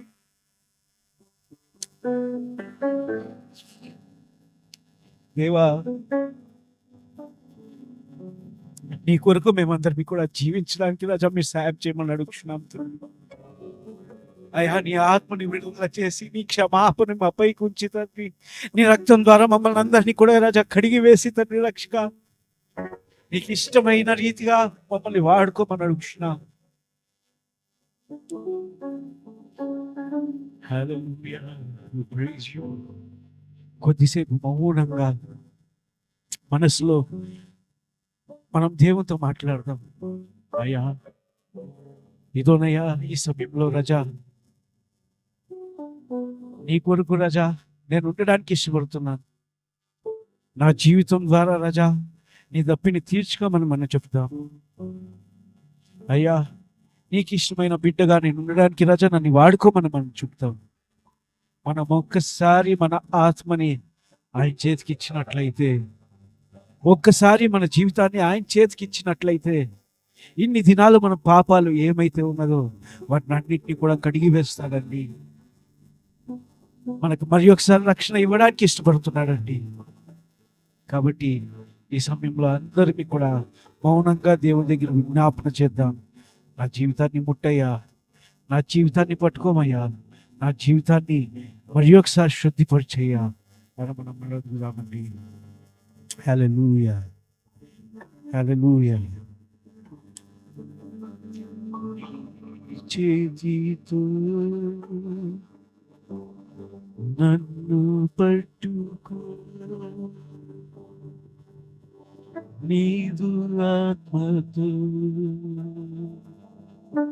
నన్ను నింపు. హల్లెలూయా, హల్లెలూయా. Praise you, Jesus.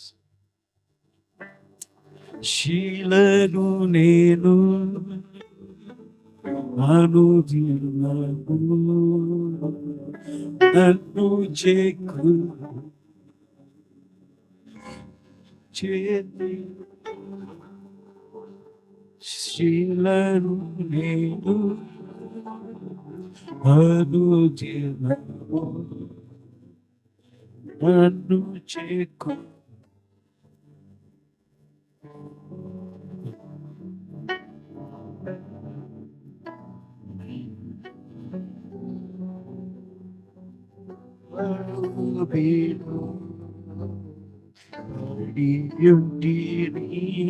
అవును తండ్రి, పాపిని నేను తట్టి పాప ఊరిలో పడియుంటిని, దేవనెత్తుము శుద్ధి చేయు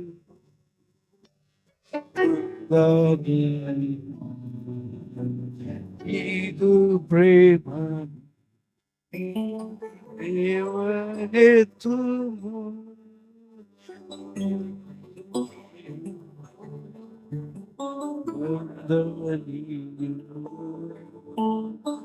ಇದು ಪ್ರೇಮ. హల్లెలూయా. తల్లి ఘోర పాపినైన నన్ను తండ్రి రాజా క్షమించి మరి ఒకసారి నన్ను లేవనప్పటి తండ్రి రాజా, నా పాప ఊపిలో నుండి తండ్రి నన్ను లేపి తండ్రి పరిశుద్ధపరచమని అడుగుతున్నాం అయ్యా. ఈ సమయంలో తండ్రి రాజా నీవు మాతో మాట్లాడుండగా రాజా స్తుతి చెల్లిస్తున్నాం మా రక్షక. ఇదో ప్రియ సంఘం, మా దేవుడు మాట్లాడుతున్నాడు. మీలో ఎవరైనా నిజమైన రక్షణ అనుభవం కలగాలంటే మీరు మీ హృదయాల్ని దేవునికి ఇవ్వని అడుగుతున్నాడు. కాబట్టి మనమందరం కూడా దేవుణ్ణి అడిగినట్లయితే దేవుడు మనకి విజయాన్ని దయచేస్తాడు. మరి ఒకసారి అందరం కలిసి ఆ వచనాన్ని మళ్ళా పాడదాం. ఘోర పాపిని నేను తండ్రి అని పాడి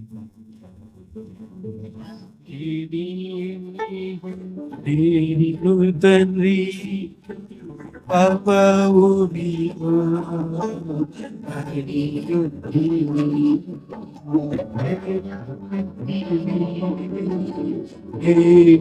తండ్రి పాపవు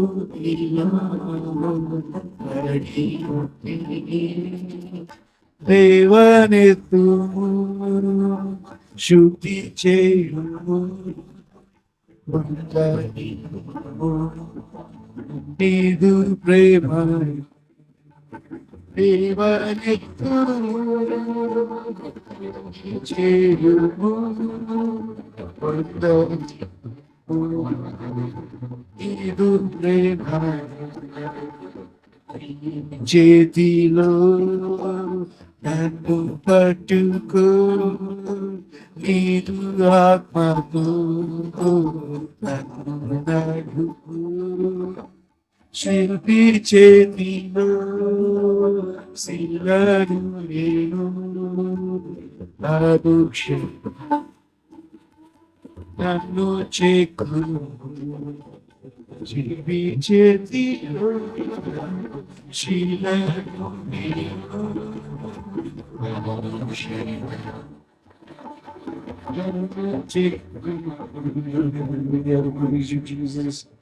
అయ్యా నీ రక్తంలో చిందించి మా కొరకు రజా మమ్మల్ని పాపుల నుండి రజా పరిశుద్ధులుగా మార్చడానికి రజా నీ విలోకంలోకి వచ్చి మాతో మాట్లాడినందుకు మీకు స్తోత్రాలు చెల్లిస్తున్నాం. మా కొరకు రజా మీరు చనిపోయి తిరిగి లేచినందుకు మీకు స్తోత్రాలు చెల్లిస్తున్నాం తండ్రి.